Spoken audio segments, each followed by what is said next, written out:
昨晚接到赵检指示，有个案子送过来，要我们成立专案组。什么案子啊？这么着急啊？高利贷团伙。放高利贷，单纯的放高利贷也要进检察院吗？对，因为高利贷团伙一般会有别的犯罪行为，比如说非法拘禁、故意伤害，甚至故意杀人。这起案子是这些年少有的高利贷团伙犯罪。主犯胡方全是被警方的红色通缉令从国外押解回国的，移送过来的罪名是故意杀人。目前公安确定的被害人一共有5个。到案的嫌疑人不承认杀人，更麻烦的是，公安机关认定的5名被害人尸体都没有找到。那活不见人，死不见尸的，怎么定杀人啊？因为侦查期限到了，没有找到尸体，只能先移送过来，公安机关继续找。公安为什么这么肯定这5个人都被杀了呢？有证据表明，这5个人因为还不上高利贷，被胡方全等人带走之后音信全无。时间最久的一个已经失踪4年了，法院都已经宣告死亡。你们记不记得钟颖的案子？当事人的前夫魏清明，当初你们一直没有找到，家属也说已经失踪2个多星期了。经过警方排查，确定魏清明就是被胡方全等人从杭州带走的。之后，他们向家属索要过巨额的赎金，但是直到现在，魏清明依然下落不明，已经3个月了。从公安列出的清单来看，魏清明是胡方全最大的客户，也是公安认定的最后一名被害人。那嫌疑人怎么说魏清明的事儿？胡方全坚称已经派手下张崇轩和金朝国把魏清明放了，但是目前这2个人还没有到案。看来要找到魏清明的下落才是当务之急。公安会全力配合，对接的人是张浩伦。这样兵分2路吧，一路抓紧阅卷，一路提审胡方全，着重询问魏清明的下落。没有100%确定魏清明死亡之前，我们不能放弃任何一个营救的机会。时间就是生命。会是一场硬仗。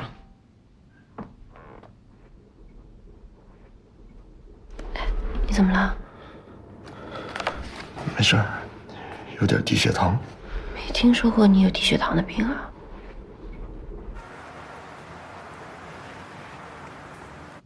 我看过资料，以前在部队的时候，他的一个亲如兄弟的战友，就是在协助抓捕高利贷组织的行动中牺牲的。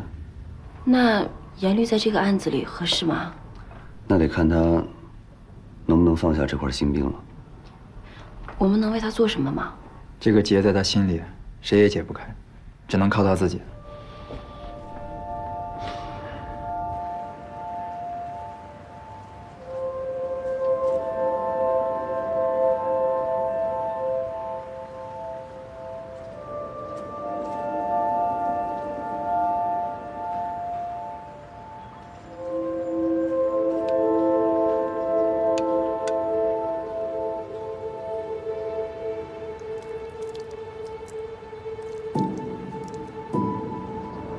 兄弟，我来看你了。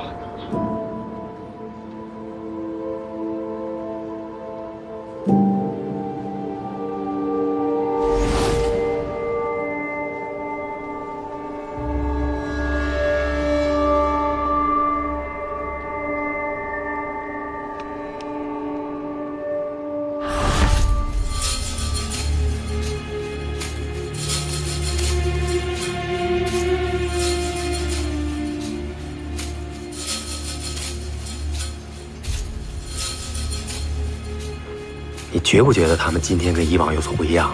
是不是察觉到了什么，准备逃跑啊？不行，咱们已经在这盯了这么多天了，这帮高利贷诈骗团伙今天一定将他们一网打尽。这样，一会儿我先潜进去，你给后方发个定位，请求他们支援，看我收拾行动。好。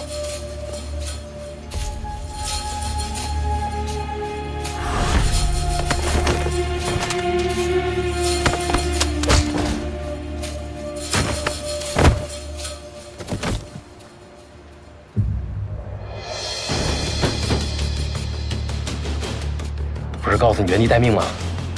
支援马上就到，这是我们2个人的任务，必须一起执行。小心点。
主妃，主妃！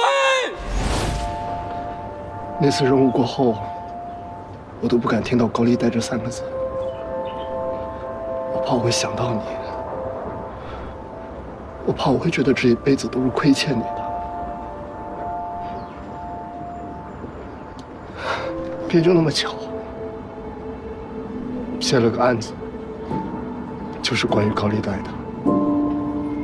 你说，这是不是天意呀？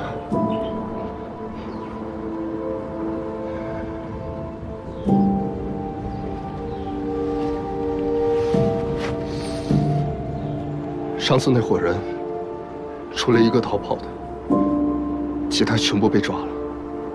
但这次，我不会让任何一个犯罪分子逃跑。兄弟，欠你的，我是还不清了。你这辈子嫉恶如仇，那我就帮你多抓几个。叶律，你有没有想过退伍之后要做什么？还没想好呢。你退伍之后不是应该跟我妹结婚吗？你呢？我退伍之后啊，要做检察官。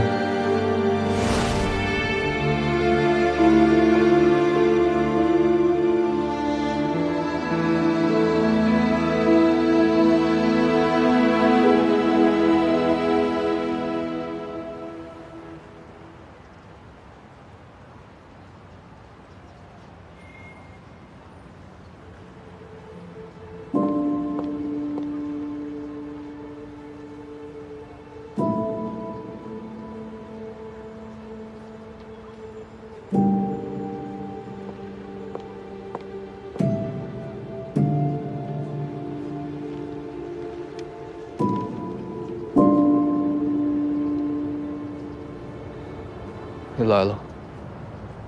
今天是我哥的生日。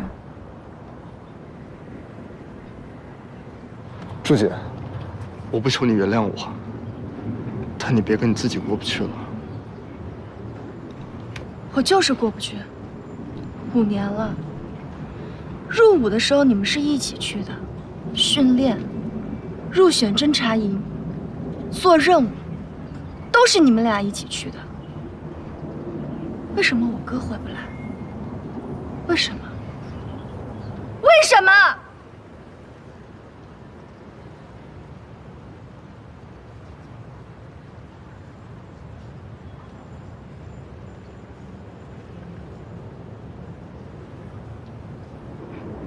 对不起。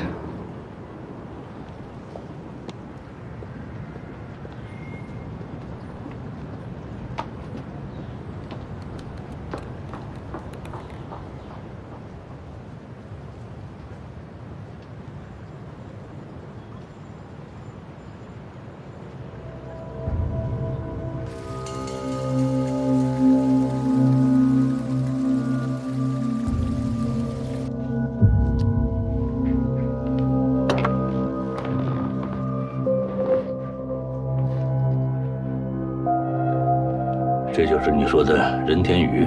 对，这就是我跟你提过的那个律师。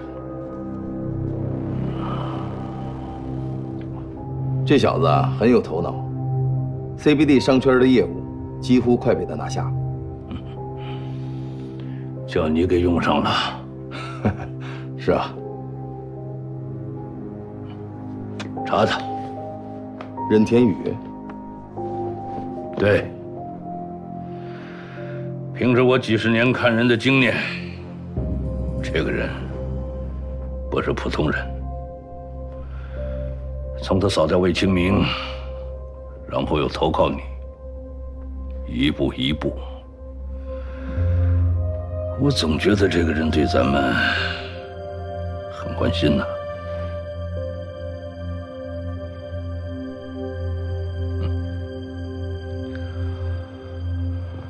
好好查，但要慎重。您放心，我一定好好查。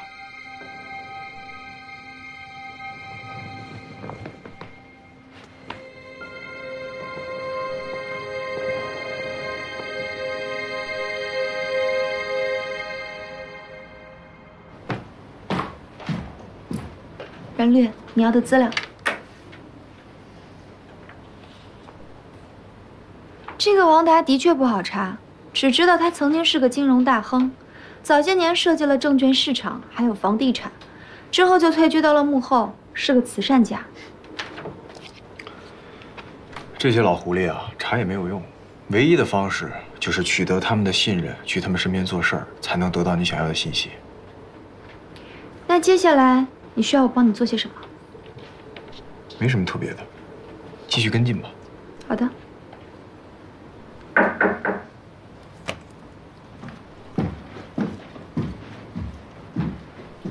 2杯咖啡。不用。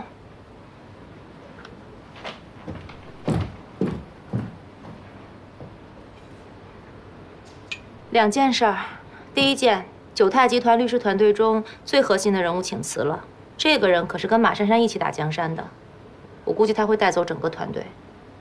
哦，不吃惊吗？有什么好吃惊的？人家团队的内部矛盾嘛，家家有本难念的经啊。你的手笔吧，我是真看不透你啊。还有你看不懂的人呢。你打算什么时候开始跟九泰集团接洽呀？我可是听说很多律师团队都已经开始毛遂自荐了。坐。我觉得呀，他们都太着急了。天宇，你可以不着急，但是律所不可以不着急啊。CBD 计划那么久了，一点进展都没有，我跟董事会那边很难交代的。这种事着急有用吗？整个新州市能拿下他们家订单的律所屈指可数，而且人家律师团现在只是在请辞阶段，马珊珊还不一定同意呢。现在还没到他们家最着急的时候，我们如果主动登门的话，显得咱们太着急、太迫不及待了。有道理。那我等你好消息。第2件事，有人查你跟朱杰。然后呢？这是好消息吗？如果你有什么见不得人的秘密的话，我能有什么见不得人的事儿啊？我哪知道。倒是你那个助理，好像是跟检察院的严律有一些……你查他？我不可以查他吗？他是你身边的人，我当然要查他。他是我的人，他的什么消息不需要别人来告诉我。我也是担心你，他知道你的事情太多了，他很容易给你使绊子的。那谢谢关心啊。我提醒你啊，如果你还有什么没有擦干净的事情，抓紧时间处理。我没有什么需要处理的事情。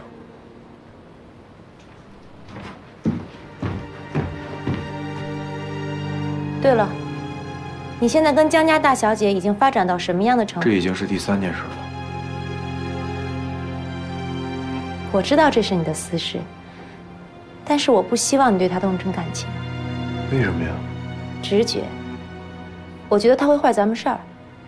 以林总的颜值，说别人是红颜祸水，合适吗？总之，我不允许。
看来那个马珊珊还挺难搞的啊。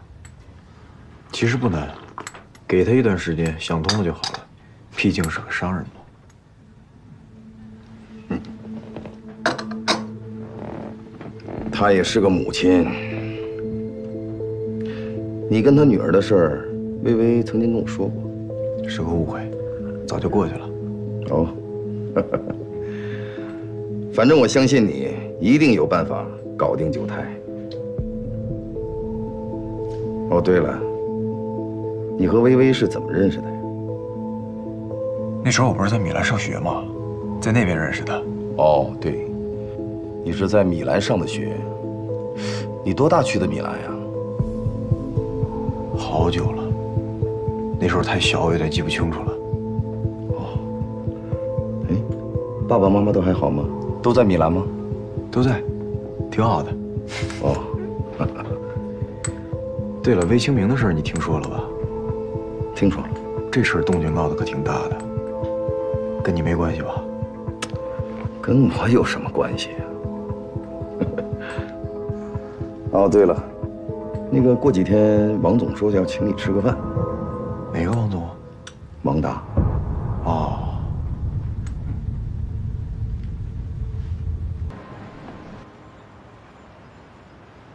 你是说任天宇干净？王总放心，都查过了。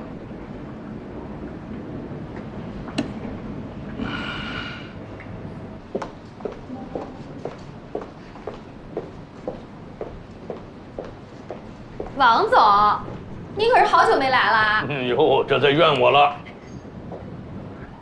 我今天刚从国外回来，马上就来了。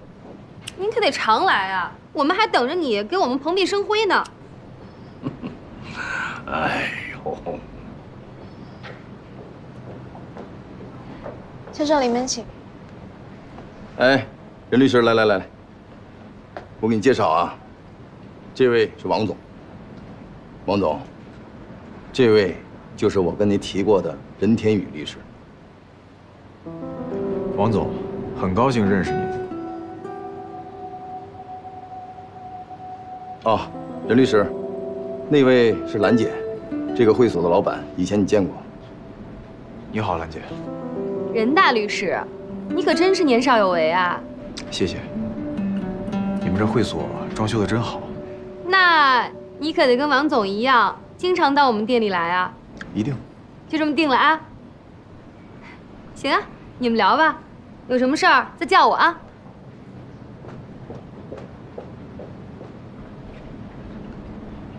任天宇，大律师，久闻大名啊！不敢当。哦，任律师，快坐。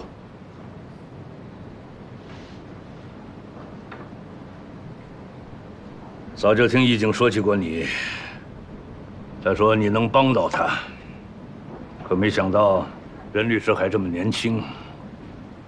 看来这天下真的是年轻人的了，我们这些老家伙真的是该退隐江湖了。最近大环境比较好，好多小年轻都创业成功了，让他们误以为90后才是这个时代的主力军，可是他们不知道，真正的幕后大佬还得是王总和吴总这样的老前辈。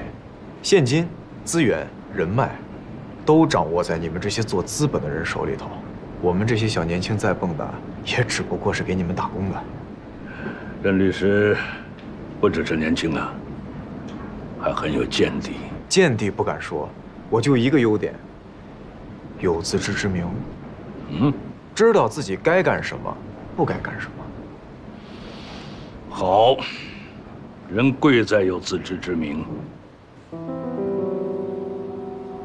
易景啊，你没选错人。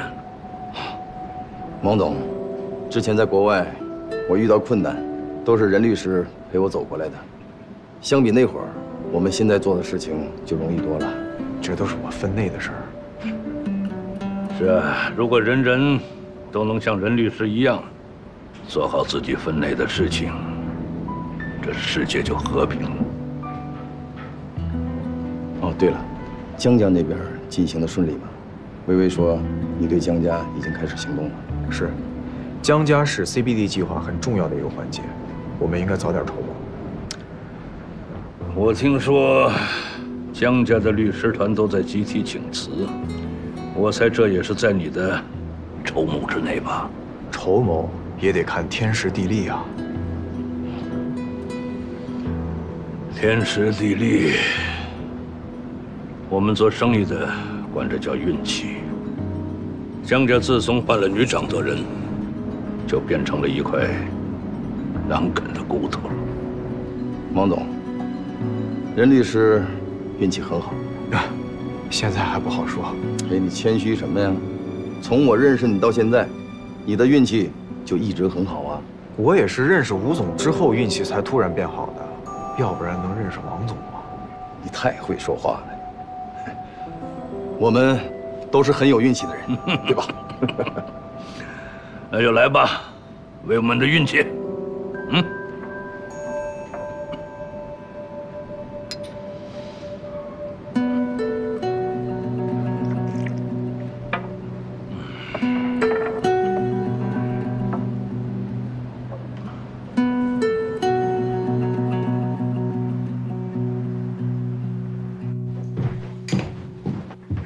任律，有什么事情让我办？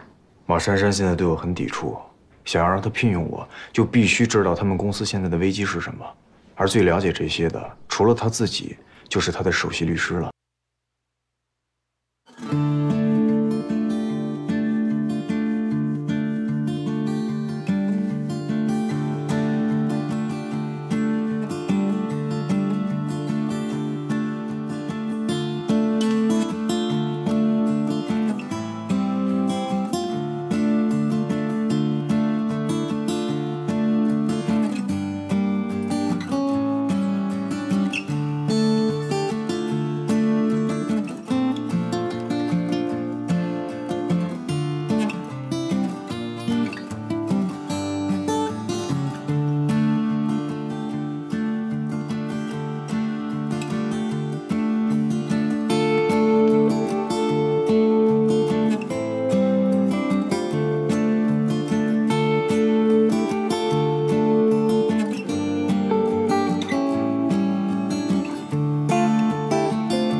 没还呢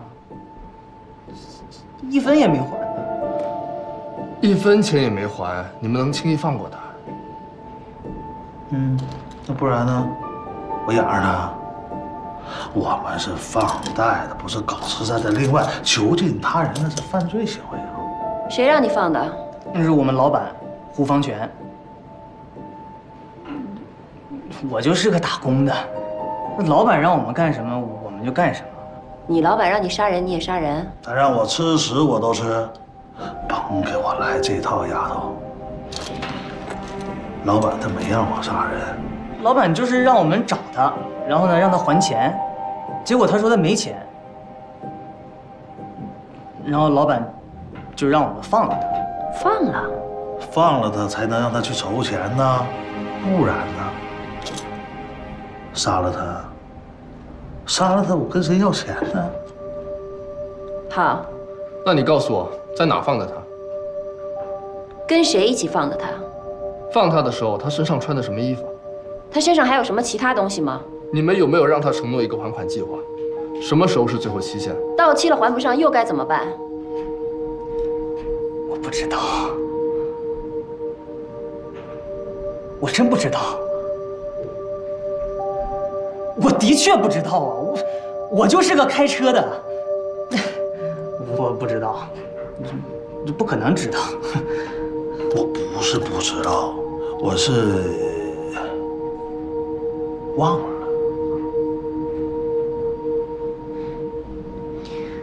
看来你记性不太好啊。是啊，不然怎么当不上检察官呢？那我帮你回忆回忆。笼子，记得吗？你这不记得，没见过，什么铁笼子没见过。我说过铁笼子吗？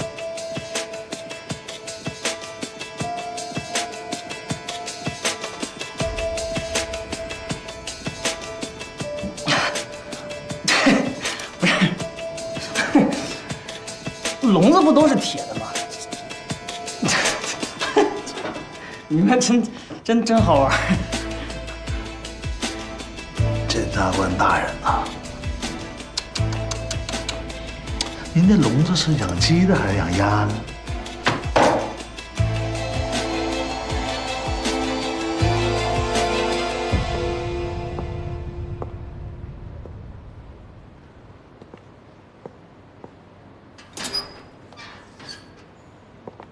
怎么样？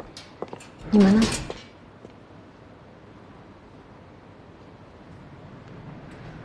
看来他们是准备和胡方全一起拖下去了。他们明显就是商量好了，和我们兜圈子呢。好啊，既然是商量好的，那咱们就从这儿入手。打破信任，你猜他们是坚定的信任彼此，还是临时形成的同盟？认为坚不土实就可以获取最大的利益，甚至是脱罪？为了共同的利益，他们现在必须抱团。但如果有一方背叛，违反者就会出卖最佳的共同利益，但是会得到自己的最大利益。准备对调审讯对象吗？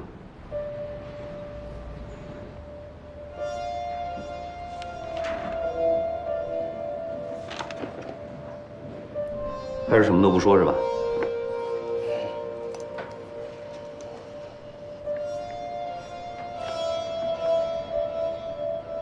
你比张崇轩的心眼儿少多了。你觉得你什么都不说，你的同伙能像你一样，也什么都不说吗？你知道现在什么情况吗？魏清明失踪了。根据现有的证据，你跟金朝国是最后见他的人。你是不是觉得自己死咬不说，我们就没有办法定案？但是你的同伙会跟你一样坚持吗？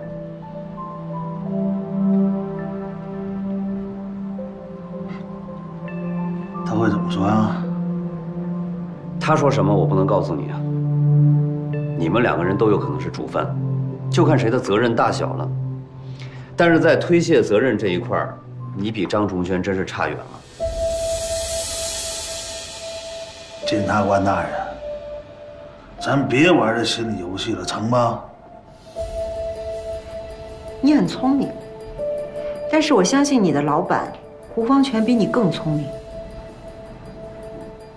现在，警察就要把他押送过来，你猜他会怎么说？他怎么说，我怎么知道？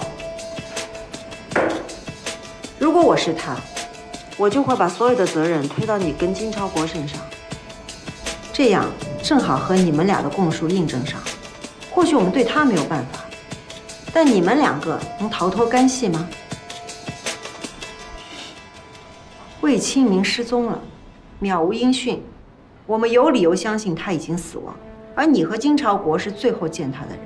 如果我们诉你们故意杀人，你觉得法庭有多大的概率判你们罪名成立？别他妈吓唬我！我刚才说你们俩都有可能是主犯，什么意思呢？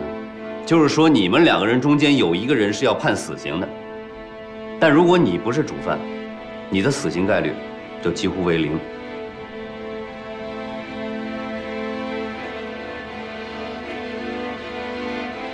你可以什么都不说，但你不说的我们都知道。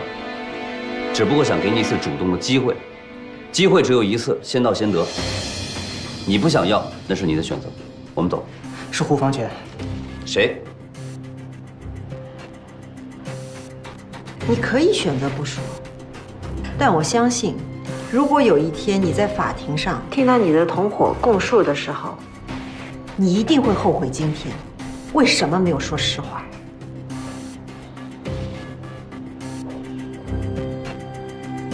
我不可能一直在这儿等你。3、2、1。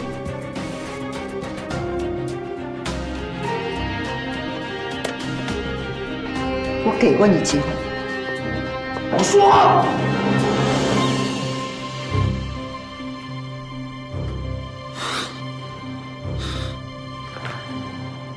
胡方全安排你们做什么了？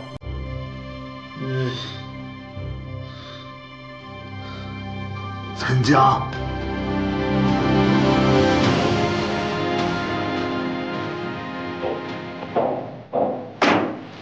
什么位置？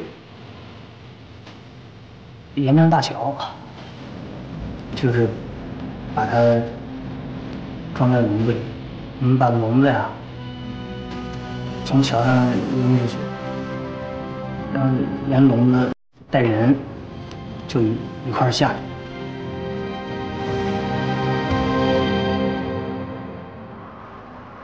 哎呀，今天这仗打的是真不容易啊！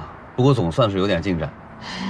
是啊，太累了，很久没有碰到过这么顽固的犯罪嫌疑人了，当时把我吓一跳。那不最后还是被你的演技征服了吗？这是在夸人吗？那有些话要反着听的，但是这一句你一定要正着听。谢谢。哎呦，连你都开始跟我说谢谢了。可儿一个人在家呀？啊，对，我打过电话了，自己在家写作业呢。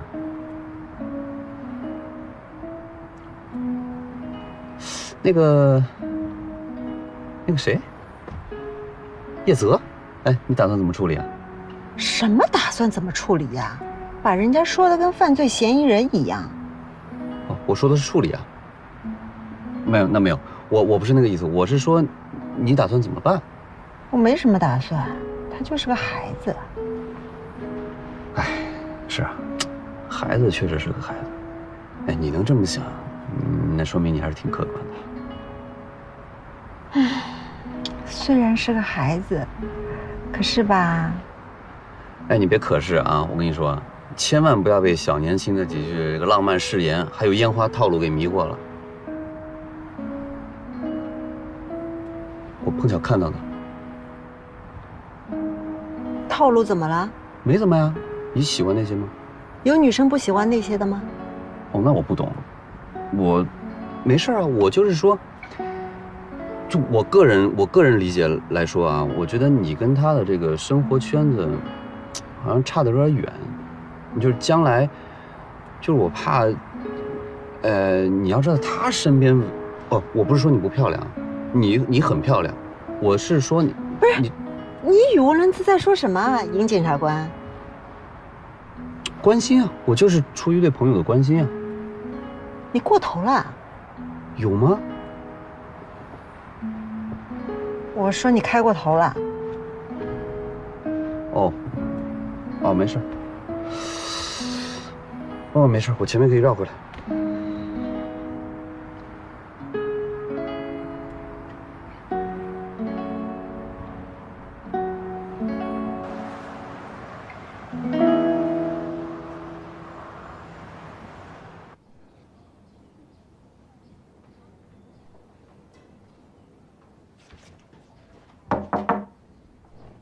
怎么样？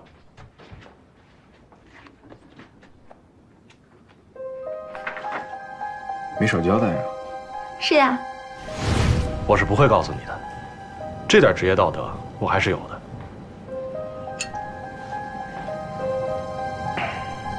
你这是什么意思？我就是想让你帮帮我，这个就算是我的一点小心意。你放心，我不会让任何人知道的。做得不错。你现在就要去九台集团？没错。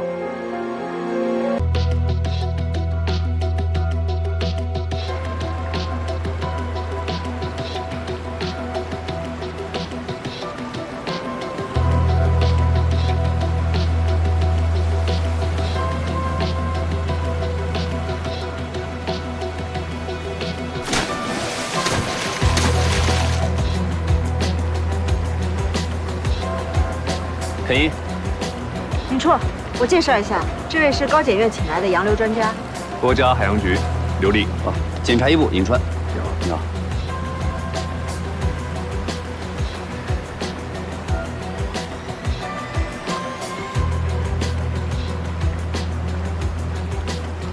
林绰，我过去那边看看。好，我记得以前这里是一片山沟啊，这些年怎么变成这样了？你真的没错。因为这里经常发生决堤，后来政府决定将这片江道拓宽，之前的那个小山沟呢就被水淹没了，所以这片水域的水文结构非常的复杂。浩伦，怎么样？尹绰、于绰，根据嫌疑人的供述，他们沉尸的地点就在这个桥上。我们之前根据被害人的体重，准备好了配重投放了下去，还用水下摄影机记录了水下的水文状况。按照试验结果所得的数据啊，我们完全能够找到尸体。但是你看啊，这么多打捞队员忙活了这么多天，还是没找到。局里也很重视，这不，还请了专家过来。如果今天还是没有收获的话，咱们到底还要不要捞下去？我这心里也没谱了。咱们能不能试一下水下机器人或者深水扫描？水下机器人并不太适合这么复杂的水文环境，深水扫描仪它的适用范围也不能够搜索这么大的水域啊。可是按照实验结果，没有理由找不到尸体啊。是，除非嫌疑人在撒谎。不排除这种可能性。依我看呀，咱们也先别捞了，总不能嫌疑人动动嘴，咱们就跑断腿吧。哎，捞上来了，你们过来看一看。去看看。注意安全，慢点慢点，注意脚下。哎，对，哎，尸体呢？没有尸体，就一个铁笼子，门还是开着的。是从这个位置捞上来的？是，就在前面这个位置。那这和我们根据水流的速度、深度预估出来的范围相差也太远了，怎么回事？要么是配重与实际不符，要么就是这里的水文结构发生了很大的变化。审查期限快到了，必须尽快找到被害人尸体。那你看，我们能根据这个位置缩小一下打捞范围，看看能不能找出其他的线索。这倒可以尝试一下。这笼子要是没有锁的话，人不就跑了吗？会不会是被水给冲开了呀？如果被水冲开，那这个锁也太不结实了。他们花钱打造的笼子，怎么可能配置一个劣质的锁？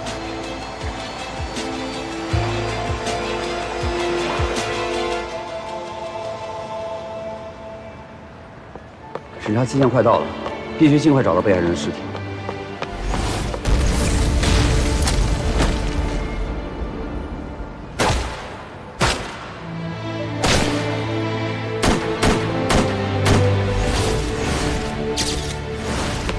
吴方全，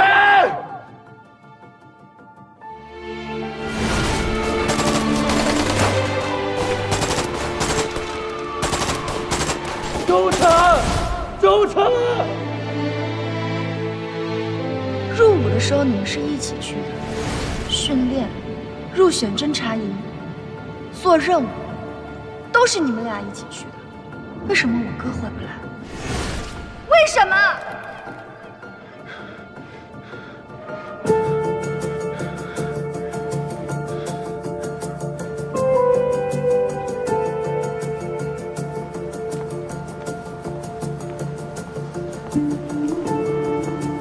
找我，刘律师。我想找你聊聊。你来找我，是想问祝锦这些年都发生了什么吧？你为什么不亲自去问他呢？我看得出来，他现在还很恨我，根本不可能告诉我的。我可以告诉你，但是你要回答我一个问题。你问。你们俩什么关系啊？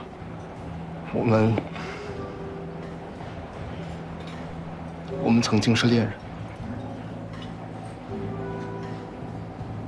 他都没跟你提起过吗？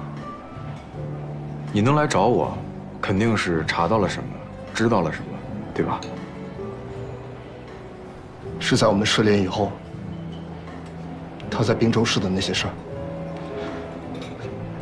儿，我还是希望当面跟你求证的。为什么是我呢？他提过一次，说如果没有你，他都活不到现在。确实，当时是他最不堪的时候，好在已经过去了。他什么都跟你说了吧？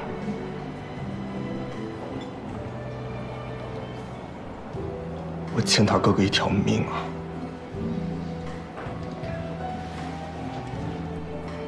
颜律，祝飞把生的机会留给你，他一定不想看到你现在这样。他的梦想就是做一个优秀的检察官，把所有的罪犯绳之以法。可你看看我，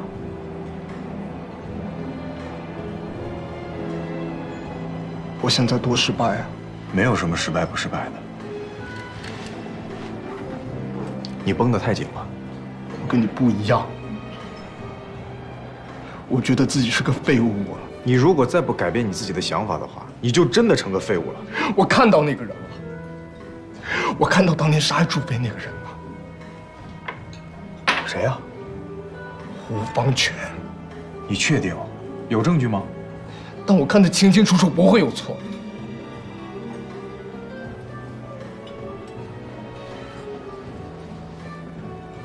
颜律啊，像现在这种情况，不管他是不是杀害祝飞的凶手，你都不适合再参与这个案子了。你懂我意思吗？不，我必须亲手送他上法庭。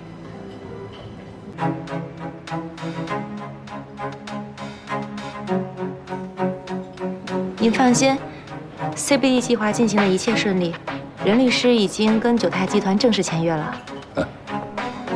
就是那个江源，总想摆脱我的控制，这些年都让马珊珊管理集团，以为这样就能洗清自己了。可凭着任天宇的能力，我相信用不了多久，就能查清九泰的情况。等掌握了他们内部的可靠消息，九泰就会再一次成为我手中的一枚棋子。您一向都是深谋远虑、运筹帷幄。任天宇倒是个可用之才啊，可他的底细也太过干净了，干净的让我都觉得奇怪。你觉着呢？我觉得应该没什么问题。我跟任律呢认识好多年了，我对他起码的这点信任和判断还是有的。啊，对了，你和任天宇倒是年龄相当啊，又是搭档，还蛮般配的。啊，我这2年还是想把工作放在第一位，这样才能对得起您对我的栽培嘛。那些都是早晚的事儿，可如果你们要是能够在一起，我也就放心了。您是不放心任律师啊，还是不放心我呀？我对你当然是放心的，要不我每年怎么会给律所投资啊？行了，既然你和易景都替他说话，那我也暂时相信他。不过，凡事都不能掉以轻心。过几天我抽空去律所看看。好啊，随时欢迎你。王总，您看是不是也到了该公开我们关系的时候了？啊，主要是这样，我做很多事情有的时候会方便一些。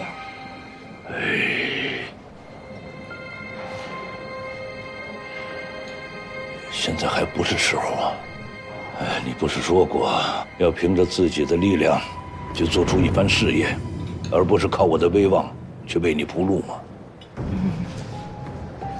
这一点是你让我最感觉到骄傲的地方。可是如果现在就公开我们的关系，对你我都不利，尤其是对你。您说的特别有道理，我都明白。那王总，没什么事儿，我先走了。啊，去吧。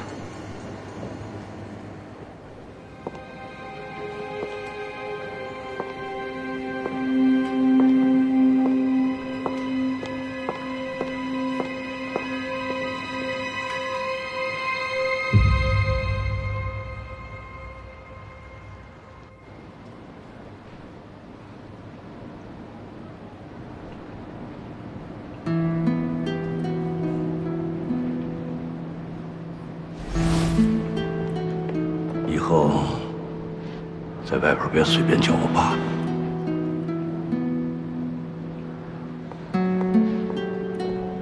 薇薇，你跟他聊得怎么样啊？哟，怎么了？不开心啊？你不是盼着跟他吃饭很久了吗？可能就是因为太久了吧，所以有点失望。知足吧，你还指望他怎么样啊？知足吧。从小到大，我听这句话听得最多。妈妈让我知足，你让我知足，他也让我知足。可是我从来就没有满足过。他见我从来都是因为有事儿，这次也是一样，是因为任天宇。他从来就没有把我当过女儿。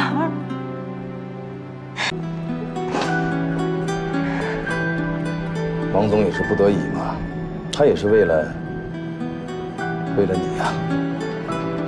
我不是小孩了，我分得清谁是为了我，谁是在哄我。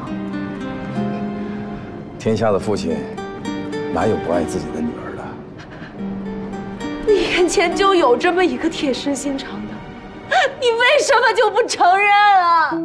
好，是。按理说呢，事情过去这么多年了，你也长这么大了，就算他承认你，又能怎么样呢？我为了他，我可以丢掉我的律师执照；我为了他，我可以从头再来；我因为他想知道江家的底细，我可以去利用任天宇；我为他，我什么都可以做，他为什么就不能给我一点？给你什么呀？你嫌他给你的少啊？不少了吧？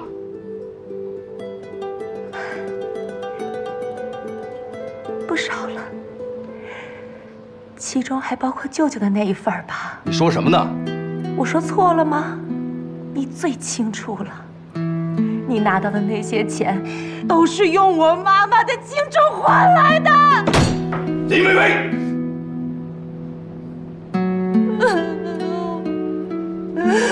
我要的不是钱。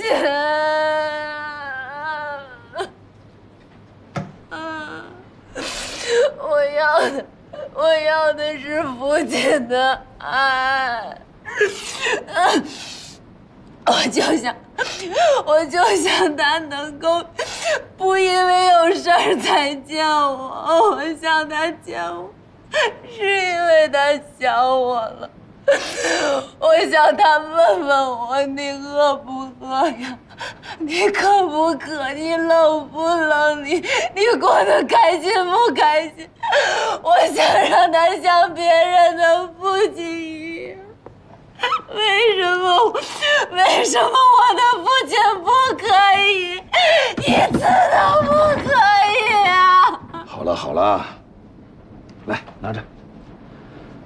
难道他还能害你不成吗？不管怎么说，律所能有今天，少不了他在背后的帮衬。他只能用他的方式，明白吗？他是在哄我，你也是。我跟他可不一样啊！天底下除了你妈妈，就是舅舅我最疼你了。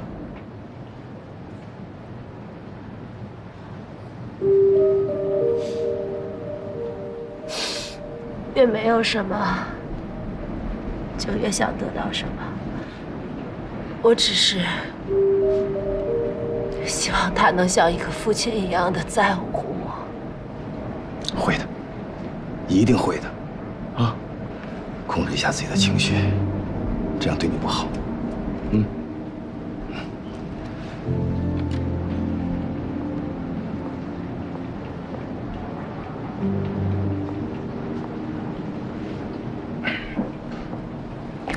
我也就算了，你为什么要跟他干？我也没得选呀。但这不代表他对我就可以任意妄为。如果有一天他对我不仁，就别怪我对他不义。大家这些年做的这些事儿，总得有人出来担着。你要干什么？你可千万别招惹他，他要是发起疯来，我们谁拿他都没有办法。那不然呢？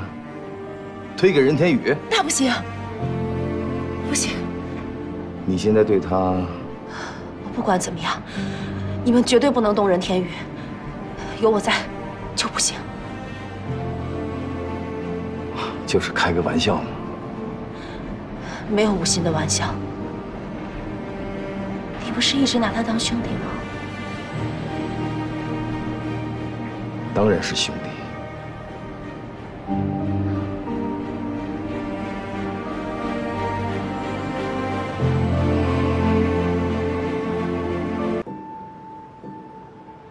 汪大这2天也没有什么别的行踪，只是昨天我跟踪他跟林薇薇吃饭，听到他们的对话。林薇薇问他什么时候才能公开他们之间的关系。然后呢？之后的我没太听清，都差点被林薇薇发现了。他们俩的关系不一般，林薇薇可能是王达的什么呀？情人。情人？我就是搞不懂这个林薇薇，她都已经跟王达是这种关系了，为什么她一直跟你示好？小点声。我才不怕她呢。对了，前2天严略过来找我，说了你的事儿。他问什么了2年前的事。你告诉他了？他都查到了，我不说他也知道。他怎么能查到呢？还有他查不到的事儿，只要你以前接触过的人有因为犯罪被抓进去的，他都能顺藤摸瓜的把你给查出来。那他说什么了？他说他对不起你，对不起你哥。我觉得他挺愧疚的。难道他不应该带着愧疚活下去吗？朱姐啊，什么都不要跟我说了，要是没什么事儿的话，我就先出去了。等一下，有个重要的事要给你交代一下。这个胡方全啊，狡猾得很，几个被害人的下落他肯定都知道，却一律不说。他就是想用拖把咱们的审线都给用完。唉，要尽快提起诉讼，不然胡方全就要被释放了。可现有的证据不能证明他有罪。尹叔这些天啊，一直为这个事情愁眉不展。哎，对了，你不是做了尸体掉落位置的推演了吗？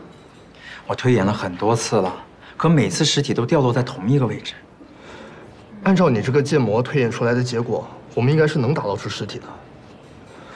你计算了那个江水的冲击力了吗？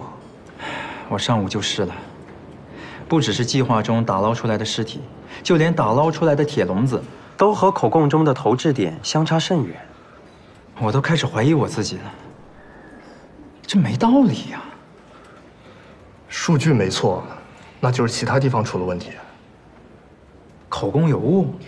不应该呀，况且我们的确打捞出笼子来了。那尸体呢？为什么就是找不到？还是需要打捞队继续搜索。行了行了，你们能不能别在吃饭的时候讨论尸体啊？我都有画面了。哎呦，这有什么的？你好歹也是检察院的老人了，什么大风大浪没见过啊？哎，这个，不都是动物的尸体吗？咦，好了好了，别再说了，赶紧吃吧。哎，严律，你干嘛去？你们吃吧，我去联系打捞队。我跟你一起。您呀，好好享用尸体吧，我也先走了。哎，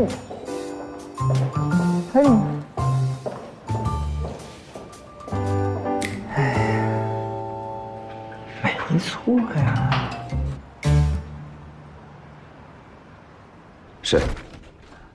是，我明白。是，但是请您再给我最后几天时间，我保证能找到证据。明白。好，谢谢检察长。好，再见。怎么样啊？本来领导这周要上检委会讨论起诉还是不起诉的，但是我刚才说了半天，总算是答应做最后一次延长。如果还是手头这些证据，最后3天他们再上检委会。对了，打捞队那边有进展吗？又打捞了整整1天，还是没有找到尸体。最多只有10几天了，上检委会的话，这种证据谁敢起诉啊？就算找不到尸体，拿着手上这些证据，我要把胡风全他们起诉了。你要干什么啊？没什么，证据总会有的。没错，一定会找到证据的。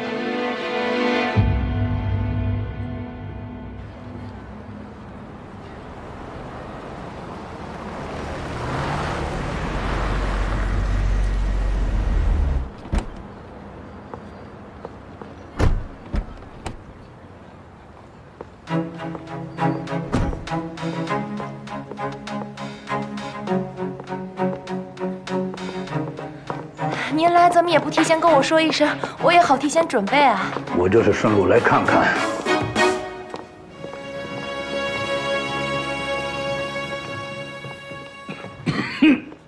你怎么咳嗽了？没事吧？快去给王总倒点水。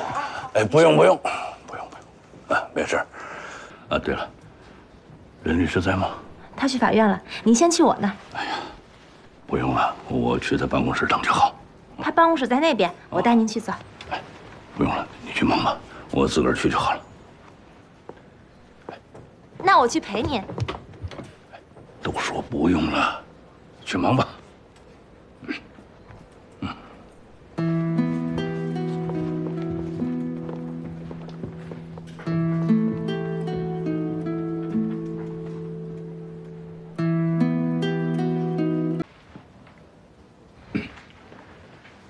您这次来是有什么指示啊？哪里什么指示啊？我就是顺路来看看你。那么忙还专门来看我，晚辈真是荣幸啊。这不是今年也没什么太忙的事情，就是有一个基建项目正在拿地周期，不过还没有什么眉目。怎么会没有眉目呢？对手是谁啊？对手，其他的几家都无所谓，就是这个九泰比较棘手。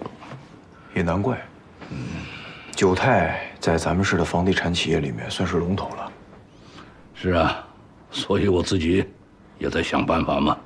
王总，天时地利人和，我们能做的就只有人和了。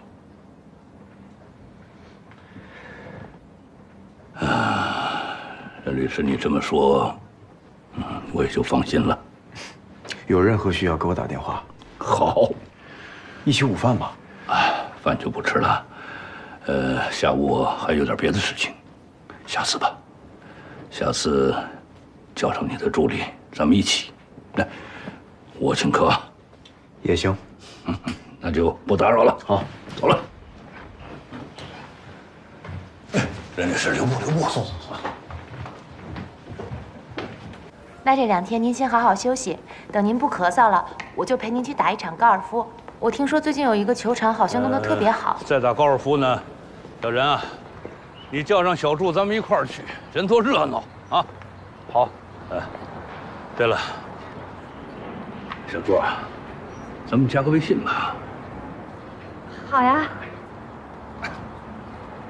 哎，你扫我。有了。好了。来看看。哎，你这头像，这个好看，怎么弄的？这以后教教我。好的，好的。对了，以后呢，你再有什么活动，需要帮助，找我。我那边啊，什么游泳池啊、别墅啊、场地都有。谢谢王总。行了，那你们别送了，走了，再见。王总再见。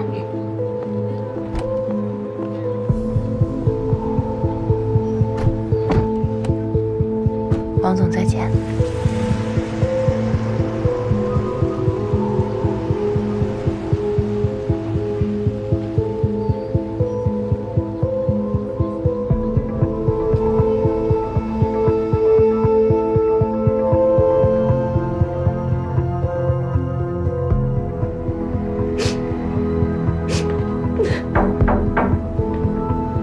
姐，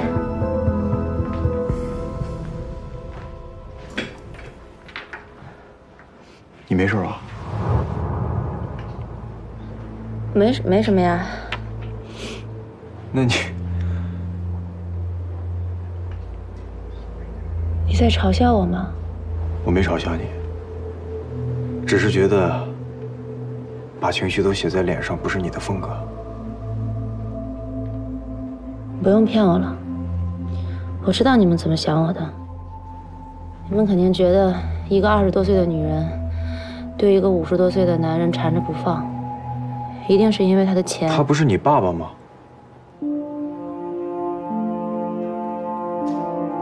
你怎么知道？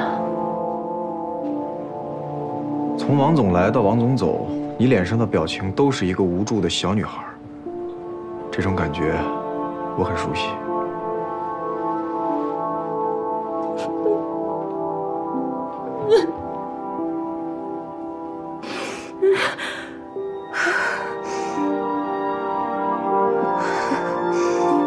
让你笑话了。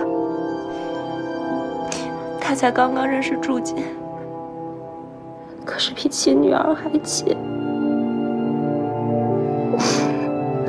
你别这么想，没有什么可比性的。其实我早该习惯了，从很小的时候，他就没怎么正眼看过我，习惯了。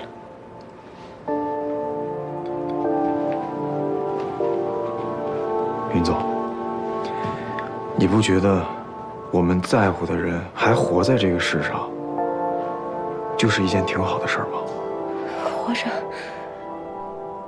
活着比死了还让人绝望。这么多年了，从来没见过你这一面。也对，我不该这样。给我点时间，我一会儿就好了。我倒觉得这样挺好的。女人嘛，那么坚强干什么呢？我在你眼里很坚强吗？当然了，你是我们公司的主心骨，我们律所的灵魂人物。还灵魂人物？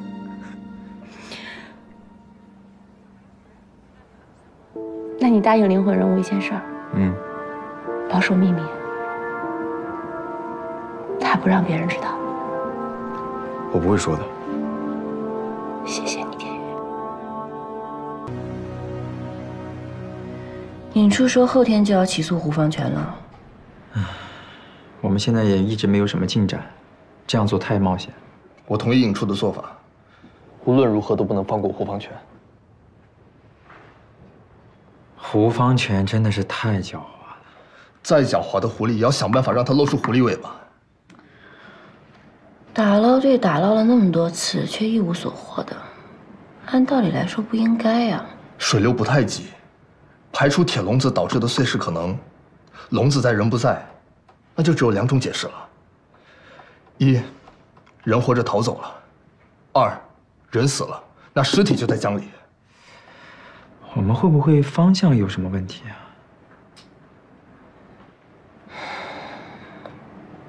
我觉得还有第三种可能。第三种可能。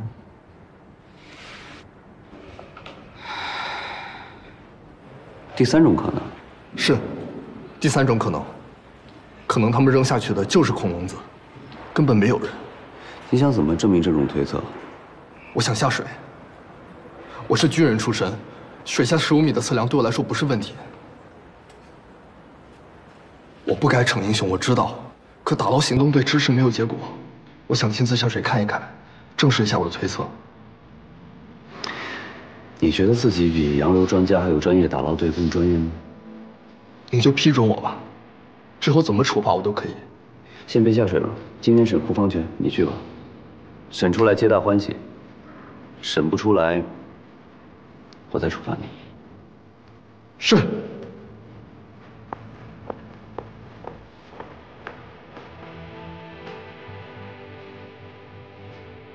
木头桩子，胡方全那里你能审出来什么呀？从他被抓到现在，他除了告诉你5个被害人都被他放了之外，他还说过什么？他不是普通的马仔，不见棺材他不会掉泪的。我说的第三种可能性也就只是一种推测。审胡方全，你除了听他胡说八道之外，你有什么办法能让他说实话吗？没有。没有你就敢在远处打赌，你是不是不想干了？眼见，别太激动，我们现在遇到了瓶颈期，也是实在没有办法。严律啊，也是想尽快找到证据，他心是好的嘛。心是好的，也要注意方法吧，想一出是一出。我还说了做新测呢，你怎么不去啊？哎，你要去干嘛？我马上就回来。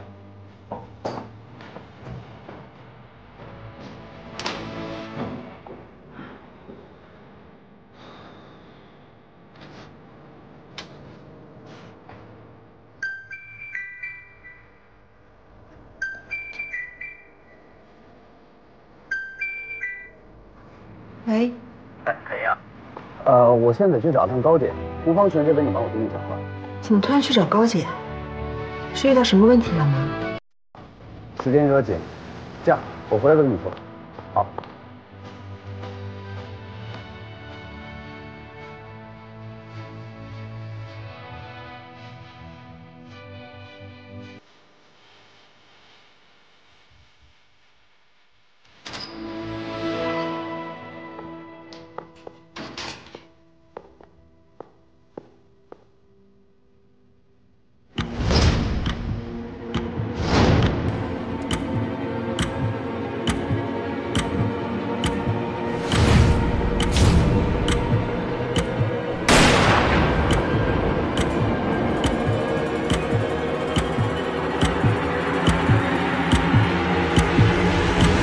陈律，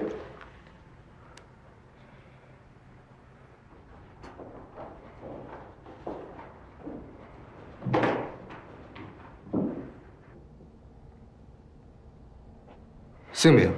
你不是知道吗？回答。胡方全。铁笼子，在你仓库里找到10个，在江里捞上来1个，干什么用的？我不是跟你们说过吗？回答我的问题。养鸡。养多少鸡需要那么大的笼子？养鸡需要扔到江里去，在江里养啊。你碰过笼子没有？没有。没有。你没碰过笼子，那我们怎么会用你指纹呢？这个铁笼子放在我的库房里，上面有我的指纹，再正常不过了。我可没说过指纹在铁笼子上啊。在你据点里找到的几个养鸡的笼子，上面没有你的指纹。这个被水泡的全是铁锈，更没有。你告诉我，你指纹该在哪儿啊？我怎么了？我说过你的指纹在铁笼子上吗？你说的那么笃定，你碰过没有？你炸我？炸你？有必要吗？你2个手下还在呢。你要有证据，早就定我的罪了，还来这里干什么？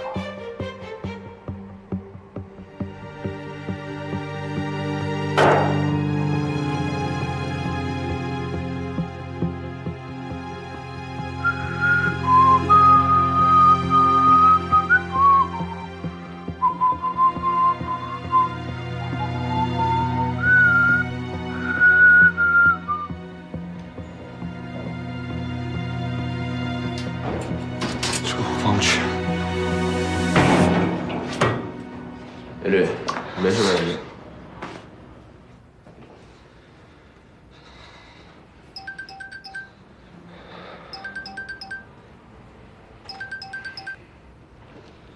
喂。什么？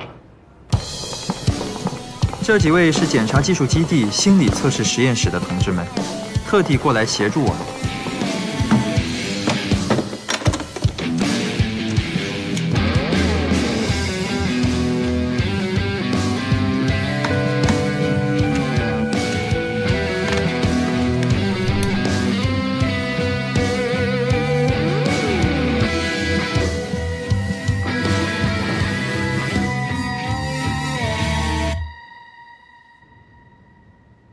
测谎啊？准确的说是多道心理测试。那不就是测谎吗？一般人是分不清心理测试跟测谎的区别吧？测谎测的是谎话，心理测试测的是心理痕迹。心理痕迹可以得出作案时的心理活动和心理状态，即使这个被测人不说话，也可以通过他的反应判断出事实。 我看他这次还能编出个什么花样来？不管他们说什么，不说也行。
好，通知警方，马上搜山。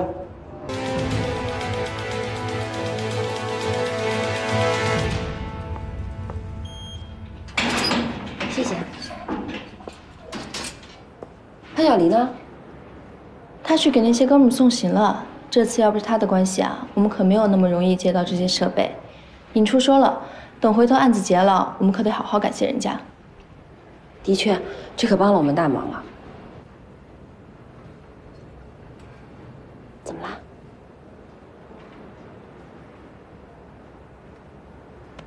干嘛呢？啊，没事儿。夸我呀？夸你什么呀？是我提醒你们可以试试心理测试，是我告诉你们还有第3种可能。要是没有我的话，你们还不知道在哪儿瞎逛呢。心理测试的报告不是人家潘晓黎打的吗？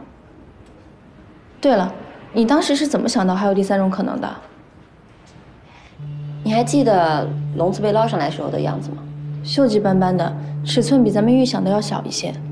不是这个，是锁。锁？当时严律不就说了吗？如果笼子被上了锁的话，不太可能会被江水冲开的。胡方前的2个手下也说了，人是被装到笼子里再扔到江里去的。但是如果没有上锁的话，人不就跑了吗？胡方全他们那么狡猾，才不会干这种蠢事呢。所以我当时就怀疑，他们扔进江里的根本就是没有人的空笼子。他们闲着没事儿买笼子，又趁没人的时候呢，把笼子扔到江里。为什么？误导我们？对呀，我们这些日子一直在江里打捞尸体，还不是因为他们说尸体在江里？他们一早就盘算好了，买15个笼子，把单据都留着，杀一个人扔一个空笼子，有朝一日落网了，就说人被扔到江里去了。我们看着这些空笼子，自然相信他们。最后把法律时间耗尽了，我们也找不到证据，自然定不了他们的罪。情况就是这样。可以啊，江文静，经过这段时间跟你共事，我越来越欣赏你了，你真的很棒。我一直都很喜欢你。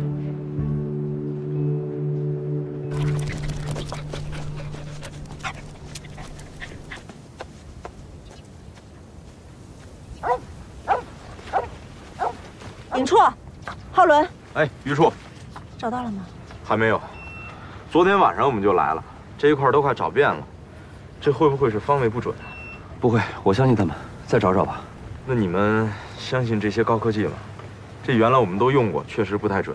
我们技术基地的新测准确率还是很高的，而且这次潘晓黎请来的都是这领域的专家。那行，那我们再继续找一下啊。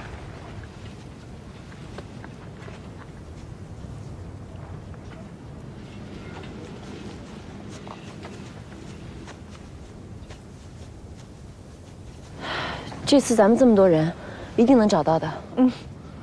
不，这面积太大了。他们手里不是有碳水化合物探测仪吗？只要尸体没腐烂，应该能发现。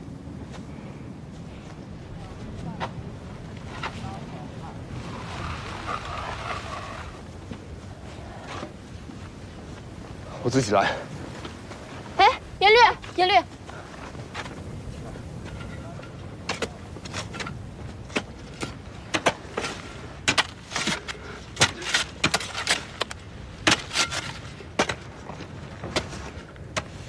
在干什么，严律？停下！我命令你停下！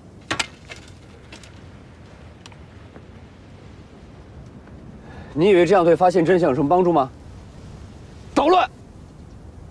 回院里去，写份警察，明天交上来。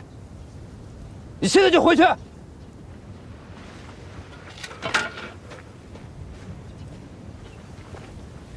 你们2个盯着他。别让他再添乱了。是。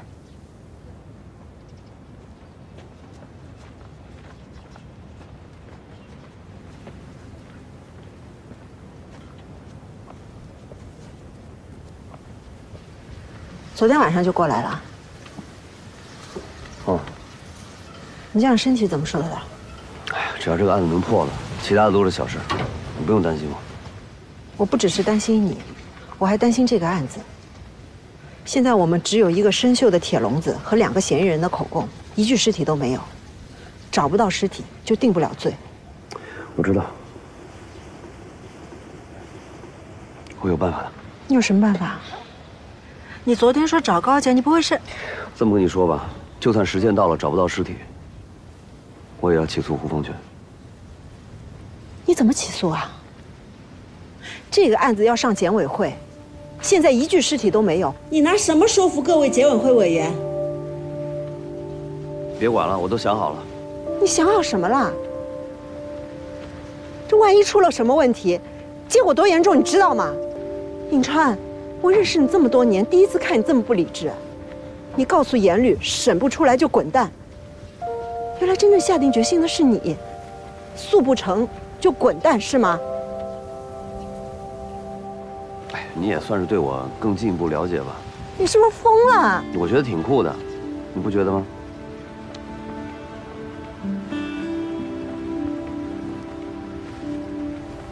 颍川，如果你做好决定了，记住这个案子是我们2个一起办的，我站在你这一边。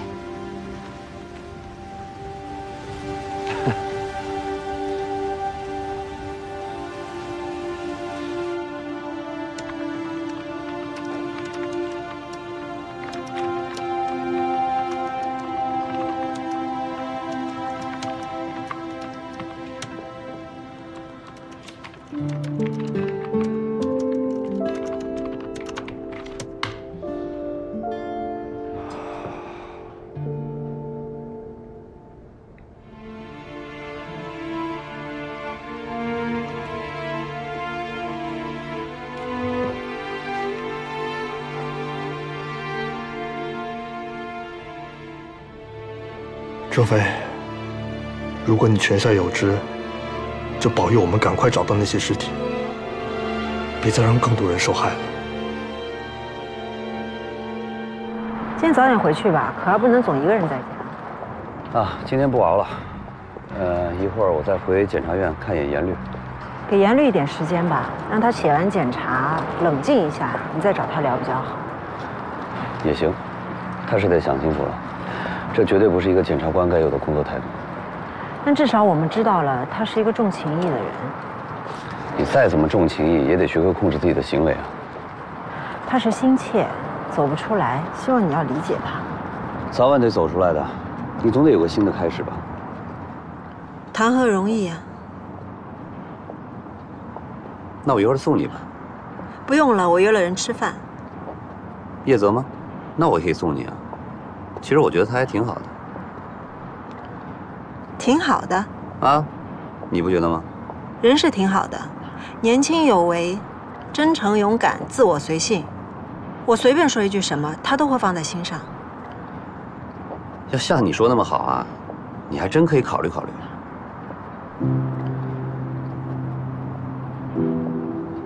我真的应该认真考虑一下。也许我们都需要一个全新的开始。上车吧。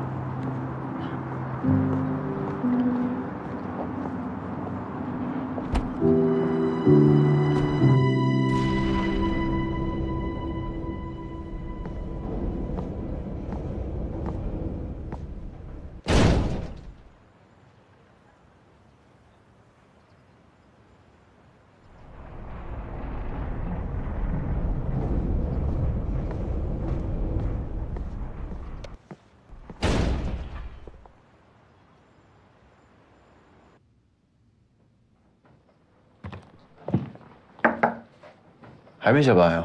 王达我已经查过了，我把他当年所有的行动轨迹都跟雷万做了详细的对比，已经有了初步的结果。但他们当年的交集实在太多了，还得进一步筛查。但是所有的事情都没有牵扯到九泰。你确定是所有的吗？但凡有九泰的项目，就没有王达，所以会不会是我们找错了方向？那就得问江源了。那要没什么事的话，我就先出去了。对了，朱姐，还有什么事？最近辛苦你了。虽然说我们之前有约定，但是你做的比我想象的好太多了。所有的事情都是我应该做的，要说谢谢，应该是我谢谢你。下班了，我们一起走吧。我还有些事情没有处理完，一会儿就走。好，那我先走了。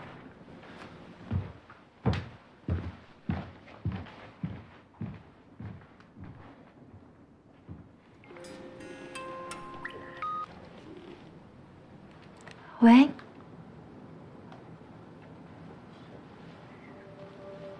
喂，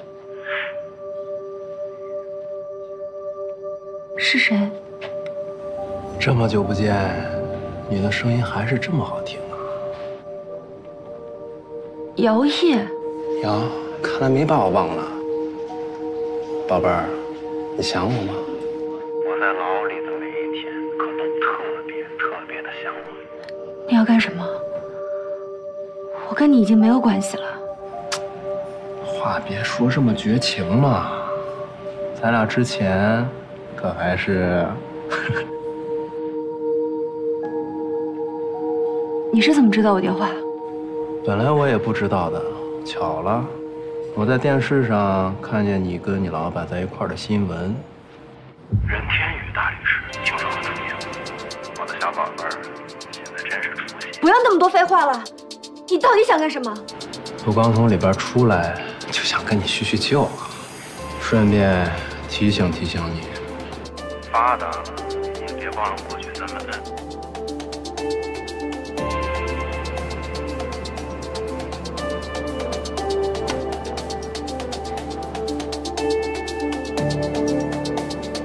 你好，我想看一下有没有我的快递。有的，谢谢。那下班了。 我不是说过我不想见到你？我就是来看看你。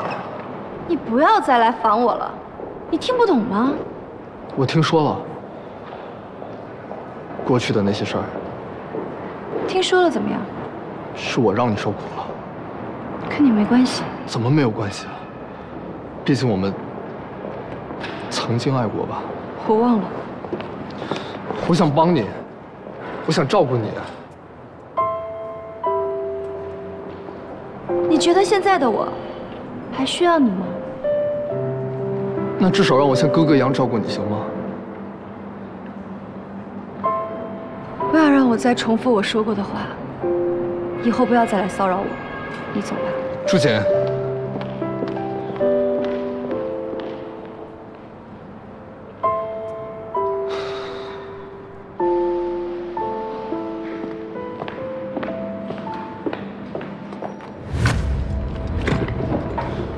你怎么会在这里？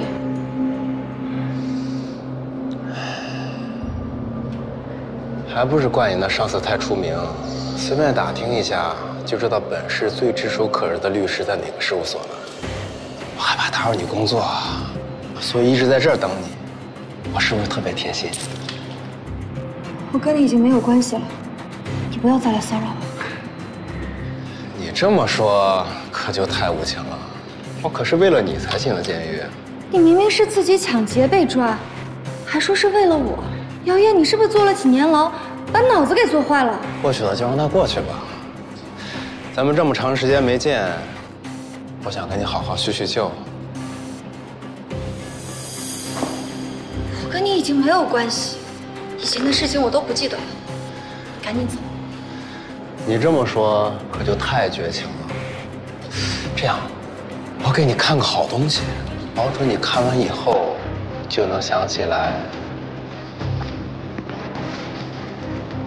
唉，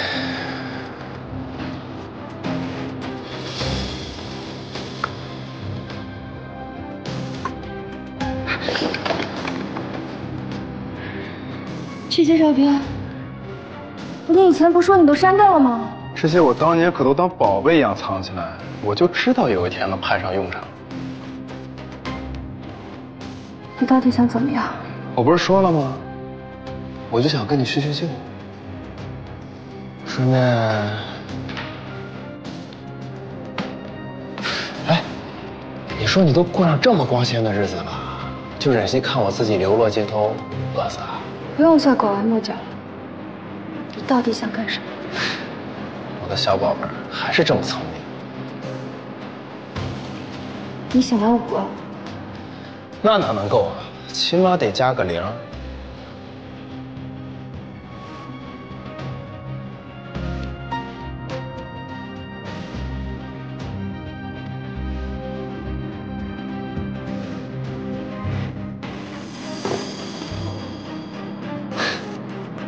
你说，你都开这么好的车了，给我点小钱花花，不难吧？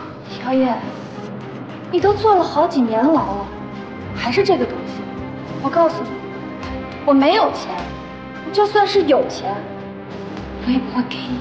你要这么说，咱俩可没法聊了。你就不怕？不怕什么？怕你把照片传出去。杨烨，你别忘了，你自己刚刚从哪里出来？现在这个录像，就是你赤裸裸威胁我的证据。你一旦把照片传出去，不出1天，警察就会找上门。你说的没错，我的老板就是本城最当红的诉讼律师。根据刑法第65条的规定，在判处有期徒刑以上刑罚的犯罪分子，刑罚执行完毕后，在5年以内再犯，应当判处有期徒刑以上刑罚之罪的，是累犯，应当从重处罚。你放心，我的老板一定会送你进去，让你再好好待上几年。我就跟你开个玩笑，别那么认真嘛。来，你过来，咱俩好好聊聊。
哈哈，好巧啊！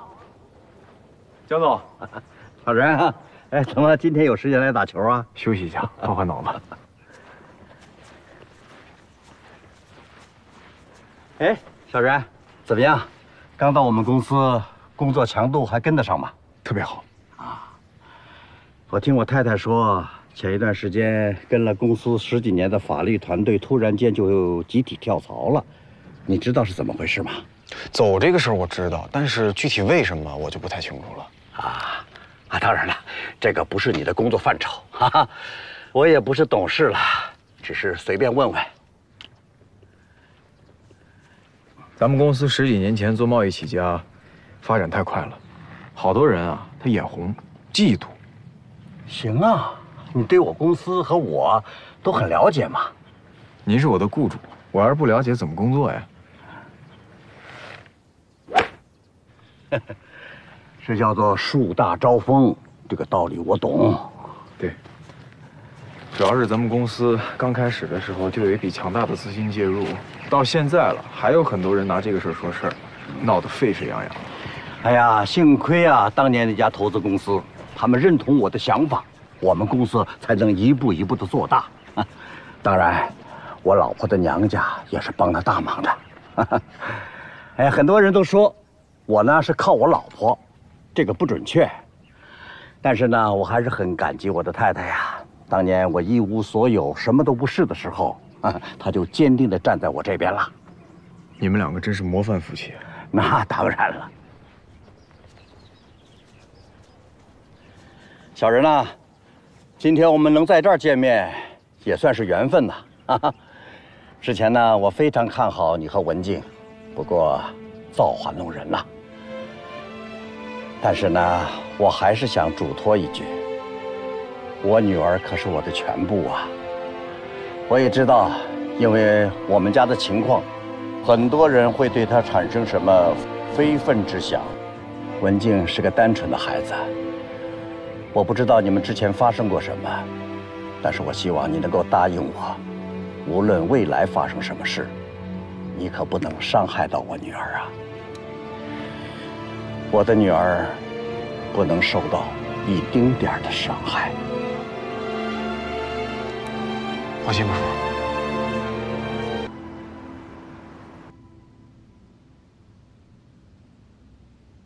你们这个专案组都这个意见？原本还有严律，胡方全是杀害严律战友的凶手，所以严律要回避。昨晚我们刚刚知道这个情况，还没来得及向您汇报，所以今天就先没让他过来。这样是对的。银川，你是优秀的检察官，平心而论，你觉得这个案子起诉有没有风险？有，可以说有很大的风险。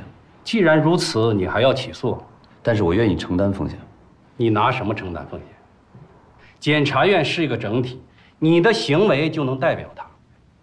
你这是在让整个检委会、让整个检察院承担风险。我觉得高检的担心还是很有道理。5位受害者的尸体我们都还没找到，现在呢，我们又说他们死了。那如果有一天他们活着回来了，亡者归来了，这就是错案。尹川，你有考虑过吗？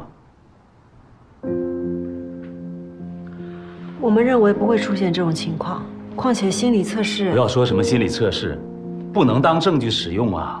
但是会让我们内心确信。我内心也确信，我就确信是胡方全杀了他们。但是如果您也确信的话，那就应该支持我们。好了，表决吧。同意起诉的举手。放下。不同意起诉的举手。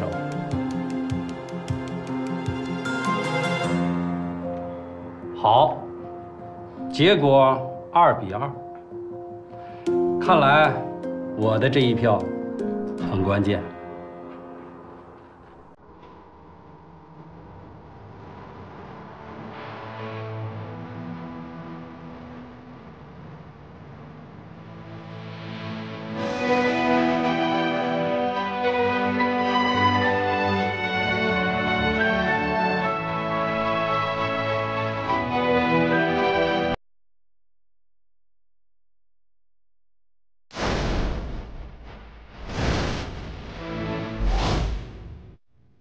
我的当事人胡方全确实从事高利贷活动，他这是违法行为，但不是犯罪行为。他承认，检方认定的5个被害人确实是他的客户，而且之前也被他带走过，但是已经释放。尽管2告张崇轩，3告金朝国说他们是受胡方全的指使，把这5名受害人装到铁笼子里，扔到了江里。那我想请问，尸体呢？尸体去哪儿了？5名受害者，1具尸体都没有找到，难道你们就不怕你们定性的死者会活着回来吗？胡方全辩护人，我们今天开的是庭前会议，不是正式庭审，请你就程序问题、证据合法性问题提出你的意见。我所说的正是证据和程序的合法性问题。本案是典型的只有被告人供述，没有其他证据的案件，而检方的指控依据无非是2告和3告那些得不到其他证据支持的供述，就这样草率地指控胡方全故意杀人，难道这样符合规矩吗？我们认为，检察机关应当立即撤回起诉，这个案子并没有开庭审判的必要。公诉人，针对辩护人提出的本案属于只有被告人供述，没有其他证据的案件这种观点，你有什么要说的吗？审判长，今天是庭前会议，本来不应该就这实质问题发表意见，但是本案的确特殊，所以公诉人简单说2句。首先，本案不仅仅有被告人的供述，还有证明胡方全与各被害人之间钱款往来的证据，以及证明被害人曾经被胡方全等人带离居住地之后音信全无的证据。所以本案不属于只有被告人供述，没有其他证据印证的案件。另外，关于故意杀人罪，没有任何法律规定，必须找到被害人的尸体才能认定此罪名。如果仅仅是因为没有尸体就限制了检方起诉，那等于是鼓励杀人者毁尸灭迹，留下尸体的伏法认罪，挫骨扬灰的逍遥法外。请问这就是辩护人口中的规矩吗？所以本案是否有尸体，只是一个证据是否完美的问题，并非证据是不是充分的问题。能否认定胡方全等人的罪行，还是要看庭审时公诉人出示的证据。公诉人，被害人尸体确实是杀人案件中非常重要的证据。你们确定找不到了吗？我们和公安机关正在跟进。如果在审判期间你们找不到尸体，还会继续坚持指控意见吗？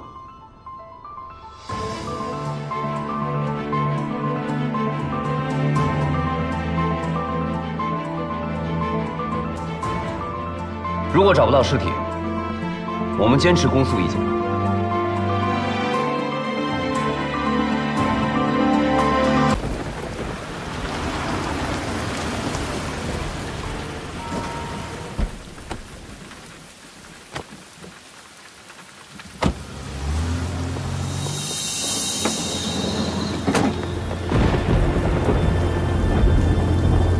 宝贝儿。你干嘛？放开我！你干嘛？你们放开我！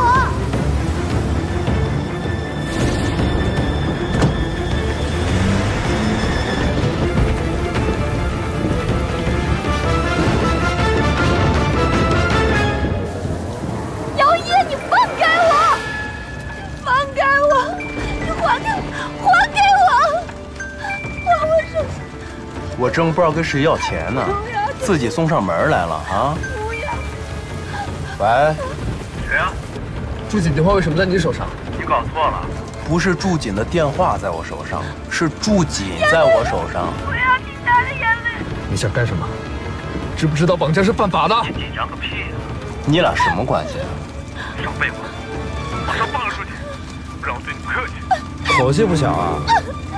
这样吧，给你个机会表现表现，2个小时内带着100万现金来城西的3江村就能护照。不要来，姚烨他是疯的！晚了，人可就不一定完整了。记住啊，2个小时，多1分钟了都不等。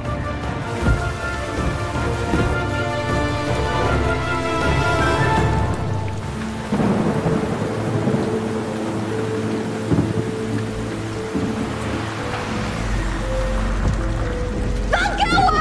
你们干什么？放开我！姚烨，你怎么放开我？放开！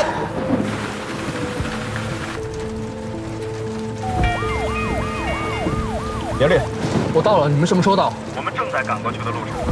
一定要等我们到了再行动。姚烨，你疯了吧你？你到底要干什么？哥，你这马子够大的，之前怎么想法的？哥的本事你还不知道？你别看他现在，当年跟我的时候可乖了。那咱们可不知道呢。谁知道？知道，知道。我给你们来一个。来一个，我给你录一下。别动，别动，别动！放开我！别变态吧！对呀，我就是变态。来，起来！救命！救命！救命！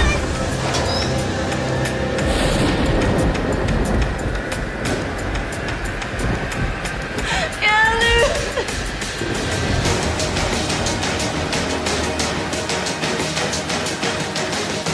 我提醒过你，你不放过他，我对你不客气。看什么呢？上啊！小心严律！小心严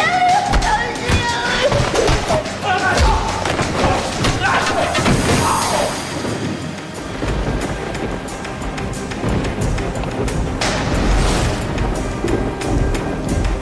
上！小心严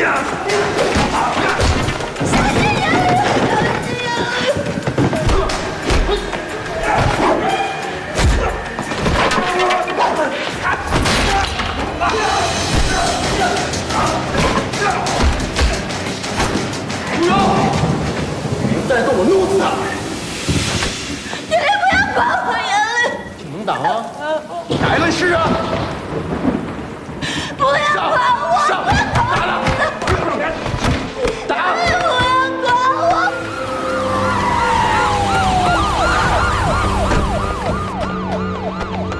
队长，蹲下！蹲下！蹲下！蹲下！蹲下！快走！严律，严律，没事吧？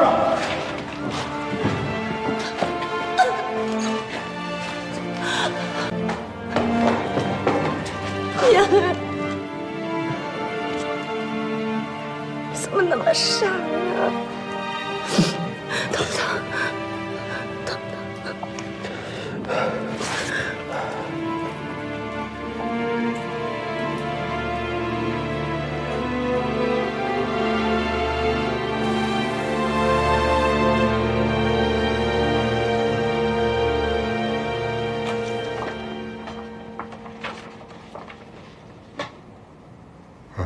没什么大问题，就是有点轻微的脑震荡。你要不要再仔细查一查，抽个血什么的，你再查清楚一点。你女朋友非常关心你啊，很有福气嘛，小伙子。您别误会了，她不是我女朋友。那就更难得了，这么好的女孩可要好好把握啊。休息吧。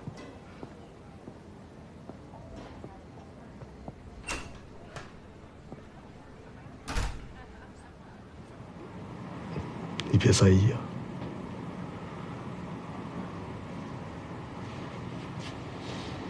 你刚才怎么就自己这么跑进来了？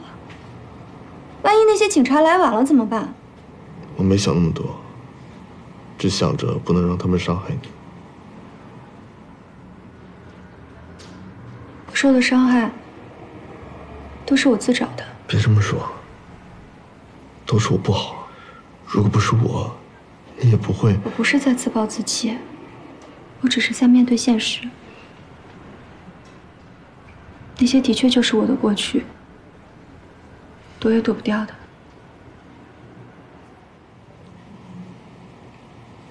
对不起，你已经说过很多次了，严律，我不接受你的道歉。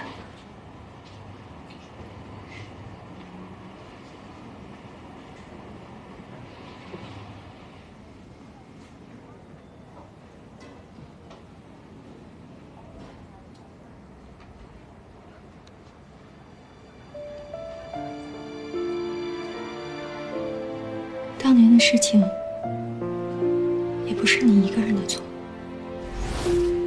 我跟你说，我可把严律交给你了，你得把他给我好好带回来。他要是敢少一根头发，我就……你就怎么着？你还能不认我来啊？啊？可不一定。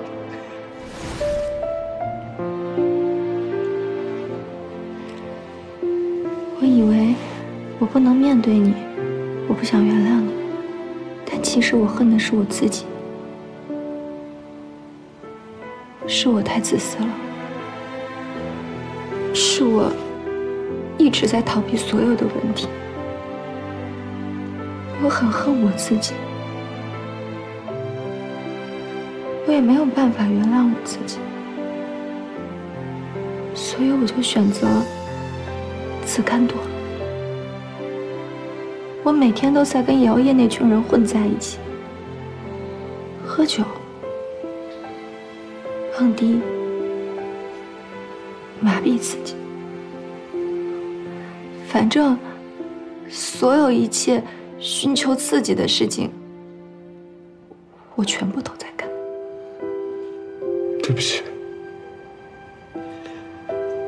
我害你受了这么多苦。我还以为你在生我的气，不想见到我。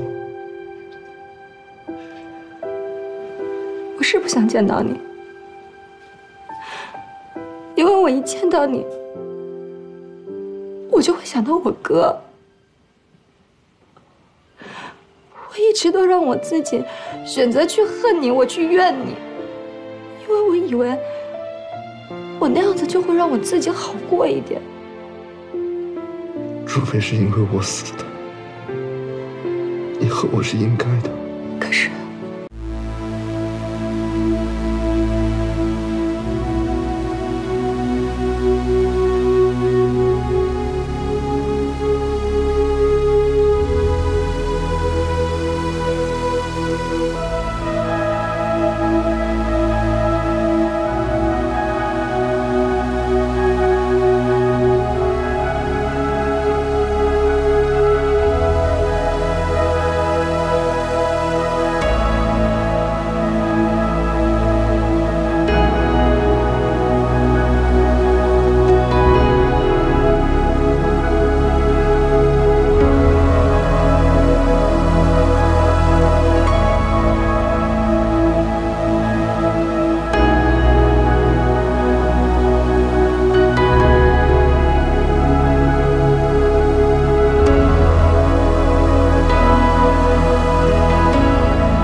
是城北发展建设那块吗？那可是一块好地呀。是，那块地是不错，政策也给得好。我打算以慈善项目的名义把它拿下来。那之后呢？是建公寓啊，还是对外出售？您不会真拿那块地做慈善项目吧？不过您的眼光一向敏锐，拿下那块地，肯定又能大赚一笔了。也不好说，现在有好几家都盯着这块肥肉呢。嗯，我听说九泰也盯着那块地呢，而且九泰就是房地产起家的。那个马珊珊摆着一副志在必得的架势。志在必得，看起来倒像是虚张声势。嗯，之前我听任律师说过，九泰的情况不容乐观，他们可能想指望这个项目挽回下滑颓势，给股民信心呢。以九泰现在的情形，我想他们应该不敢轻易动用大量的资金。您这么有把握，是不是又有什么计划了？计划？哪有什么计划呀？一步一步的看吧，等拿到那块地再说。那任律师能不能帮上忙啊？任律师，我已经暗示过他了。至于做不做，怎么做，就全看他了。任律师是个聪明人，王总应该放心。哼，你就别为我操心了。来，说说你吧。费尽心思的把魏清明的公司给搞破产了，为什么不趁着乱把他那珠宝公司也收了呢？错失良机了吧？不过还好，被我给捡了。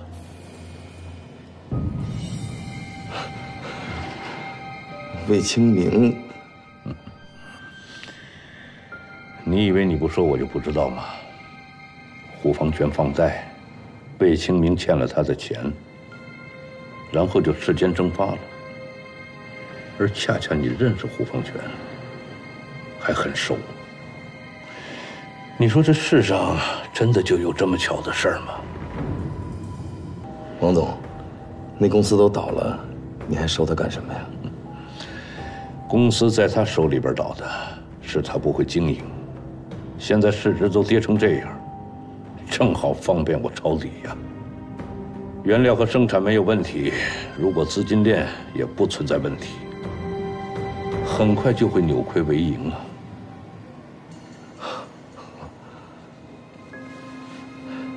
这都是白捡的钱呐。王总，您真是下手又准又快。这还得感谢你啊！你说，这魏清明到底哪儿去了呢？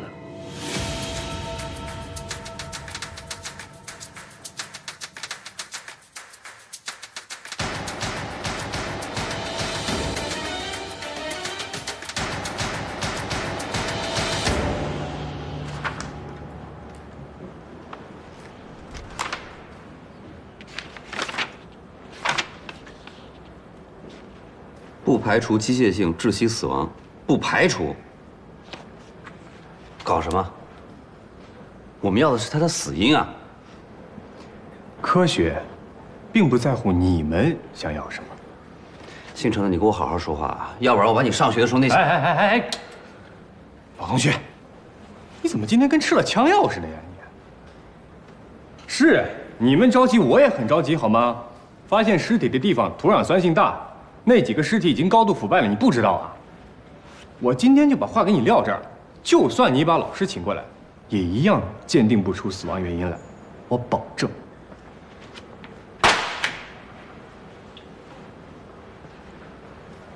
那身份呢 ？DNA 能检测出来吗？准确的说呢，以目前的常规技术根本就没法鉴定出身份来。目前的刑事案件的 DNA 鉴定必须得采集静脉血液，对吗？可这几个尸体呢，别说是血液了，恐怕就连最起码的可供检验比对的检材都没有吧？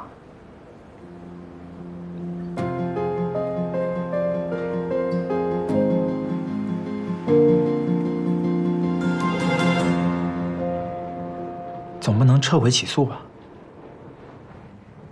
不是，你们不要这样看着我呀！我就是发表一下观点。闭嘴！那你们谁说说，这该怎么办？现在的主要问题在于，我们根本没办法证明那几个人就是被害人。不仅如此，我们连这几个人是谁都不知道。哎呀，反正那几个人就是男性。废话。哎，这也是非常重要的一个信息啊，至少能印证上一点被告人的供述。当然了，只是一点点。啊，我需要严律。严律，他能有什么办法？严律懂得可比你多多了，总比现在一筹莫展的好吧？严律现在身体怎么样？没什么大碍吧？问题不大，过几天应该就可以上班了。哎，这就是英雄救美的代价。人家严律是有正义感、见义勇为，哪像你？我怎么了？我也有正义感，我经常见义勇为的。在游戏里？游戏里怎么了？游戏里也是需要英雄的。再说那没用，从这儿出去啊！好了好了，是我不好，不应该提严律的事，继续开会啊。难道没有 DNA 身份识别，就不能认定故意杀人罪吗？那以前没有 DNA 识别的时候是怎么认定的呀？没有 DNA 技术的时候，判断尸体的身份主要靠家属的辨识，以及对服装、饰品的识别。当然，这些都不太准确，对本案也不适用。是啊，都高度腐烂了，家属也认不出来了。我想起一个办法，可以试一试。什么办法？人脸识别。在去年高检院的技术装备展上，我见过这项技术。一般来说，人脸上可以识别的点有10几个，都是骨骼特征。就算做过整形手术的人也可以识别出来，因为它识别的是骨骼而不是肌肉。对，我记得当时还有人问过，整形手术也是可以动骨头的，而当时的技术人员说，整形手术只能改变面部的1、2处骨骼特征，而人脸识别技术要综合脸上多处骨骼特征，所以不会有偏差。我想起一个人，刘冠宇。对，刘冠宇，对，他是我跟影处的同学，大学的时候学的是医科，后来去美国留学了，回来以后就研究人脸重建术，现在是高检的技术专家。一会儿联系一下他，让他尽快过来。好。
那块地皮的事儿怎么样了？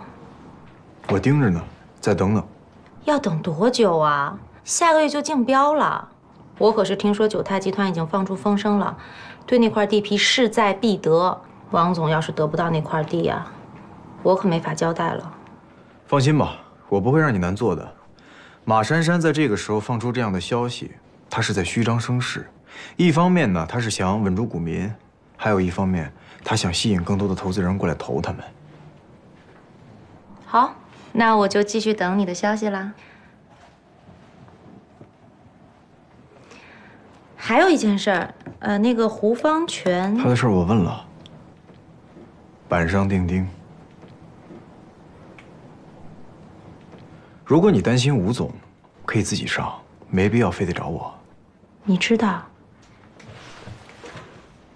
毕竟我在米兰跟他待了1整年，他接触的明面上的、暗地里的合作方，包括地下钱庄，我都有所了解。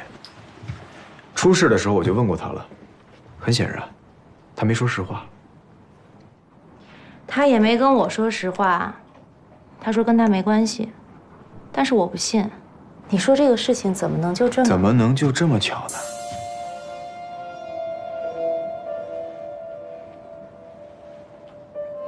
这个魏清明之前设计过我舅舅，照我舅舅的性格，他是不会善罢甘休的。所以后来魏清明破产，我倒不觉得惊讶。但问题是，他谁的钱都可以借，他为什么要借胡方全的？而且胡方全明明知道他根本还不上，还要贷给他，这都是为什么？这个问题我也问过，没有任何答案。地下钱庄的事儿，你懂的。我希望我是多心了吧？可是他跟舅舅的关系，我担心。你担心他在里面万一狗急了跳墙，把你舅舅咬出来，这种事儿你完全可以自己上的。我没有律师执照。你的执照呢？打官司输了。输了官司也不至于吊销执照吧？我故意输的，因为对方出钱更多。人才啊，是因为王总吧？没问题，这个案子我一定能帮您打赢。啊，不，爸是想让你输，彻彻底底的输，而且我能留一点痕迹。我要是故意输案子的话，我的律师执照就会被吊销，这个我知道。不就是个律师执照吗？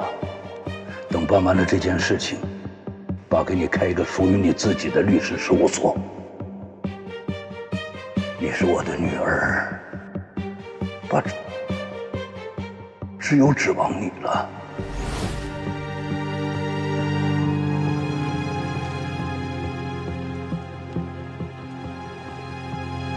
我越来越觉得，你既迷人，又可怕。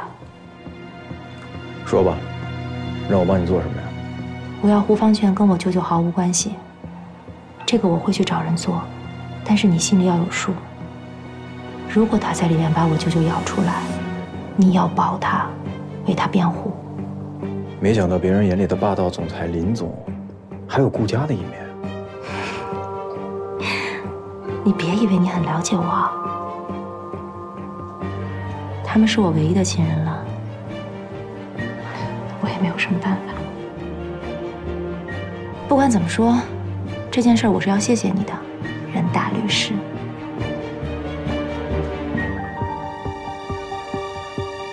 记得把橘子吃了。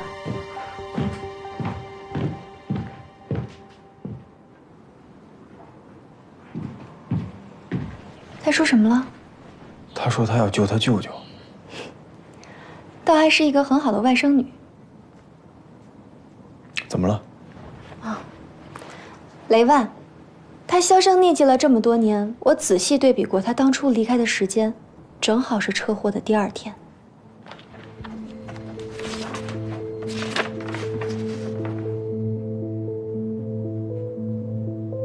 我给你介绍一下啊，这位是我的多年老友雷老板，著名的会计师。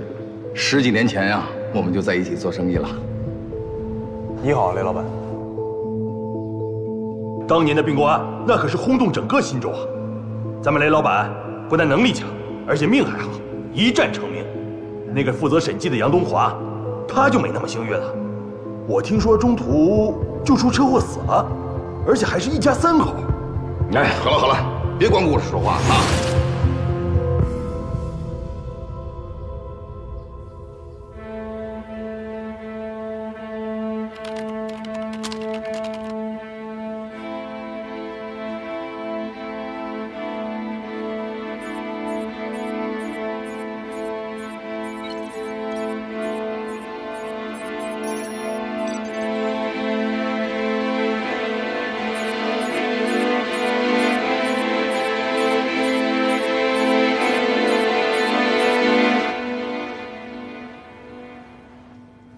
您做的这些人脸，辩护人，这些人脸不是我做的，是我通过骨骼重建的。好，那您重建的这些人脸，跟他们本人的真实区别会有多大？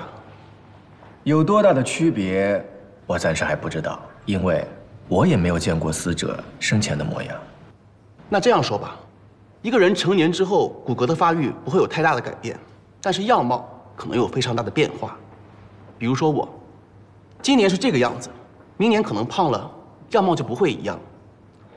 10年以后可能会更胖，那就会更不一样。所以我想请问，您在做人脸重建的时候，是如何解决这些问题的？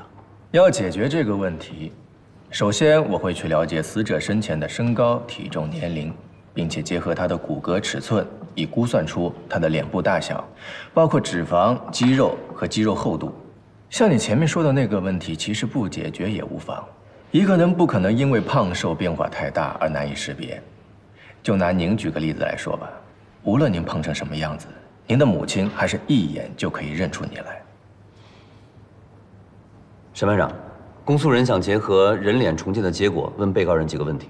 可以。被告人，屏幕上这5张脸，你们认得出来吗？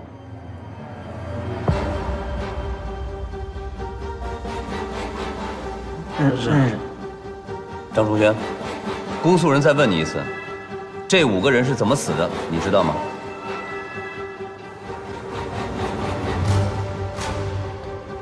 张崇轩，你在法庭上的表现，可以直接影响到你的判决结果。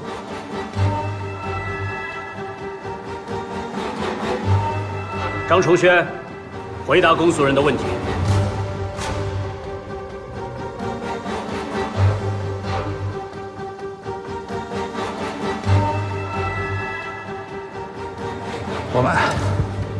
活埋了，全都活埋了。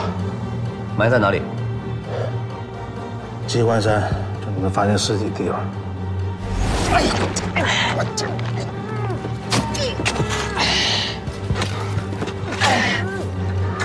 你等会儿啊！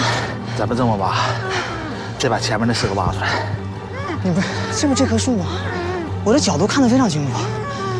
之前那4个就在这儿，正好凑一桌麻将嘛。那这个呢？你多出来一个，你管他呢？谁愿意上谁上呗。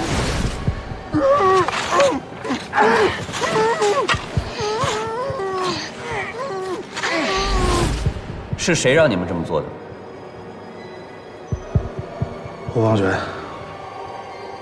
之前为什么说扔在江里？就想让你们找不到尸体啊。铁笼子是怎么回事？为了误导你们，所以故意扔江里。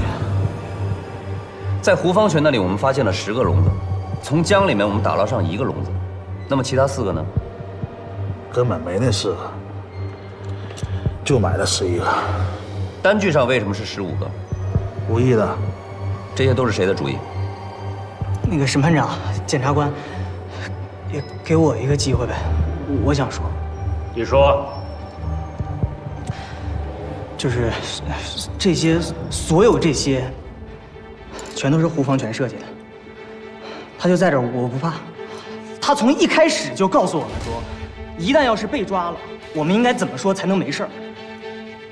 我真没想到，你们居然能够找到尸体。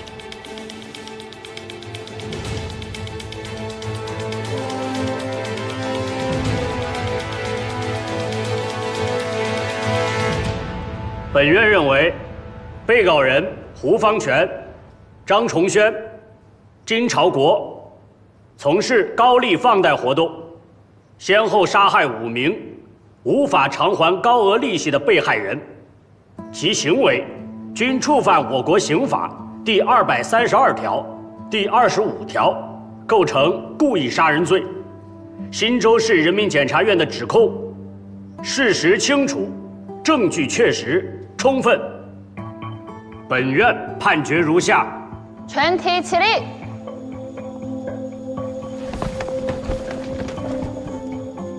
被告人胡方全犯故意杀人罪，判处死刑，剥夺政治权利终身；被告人张崇轩犯故意杀人罪，判处死刑，剥夺政治权利终身。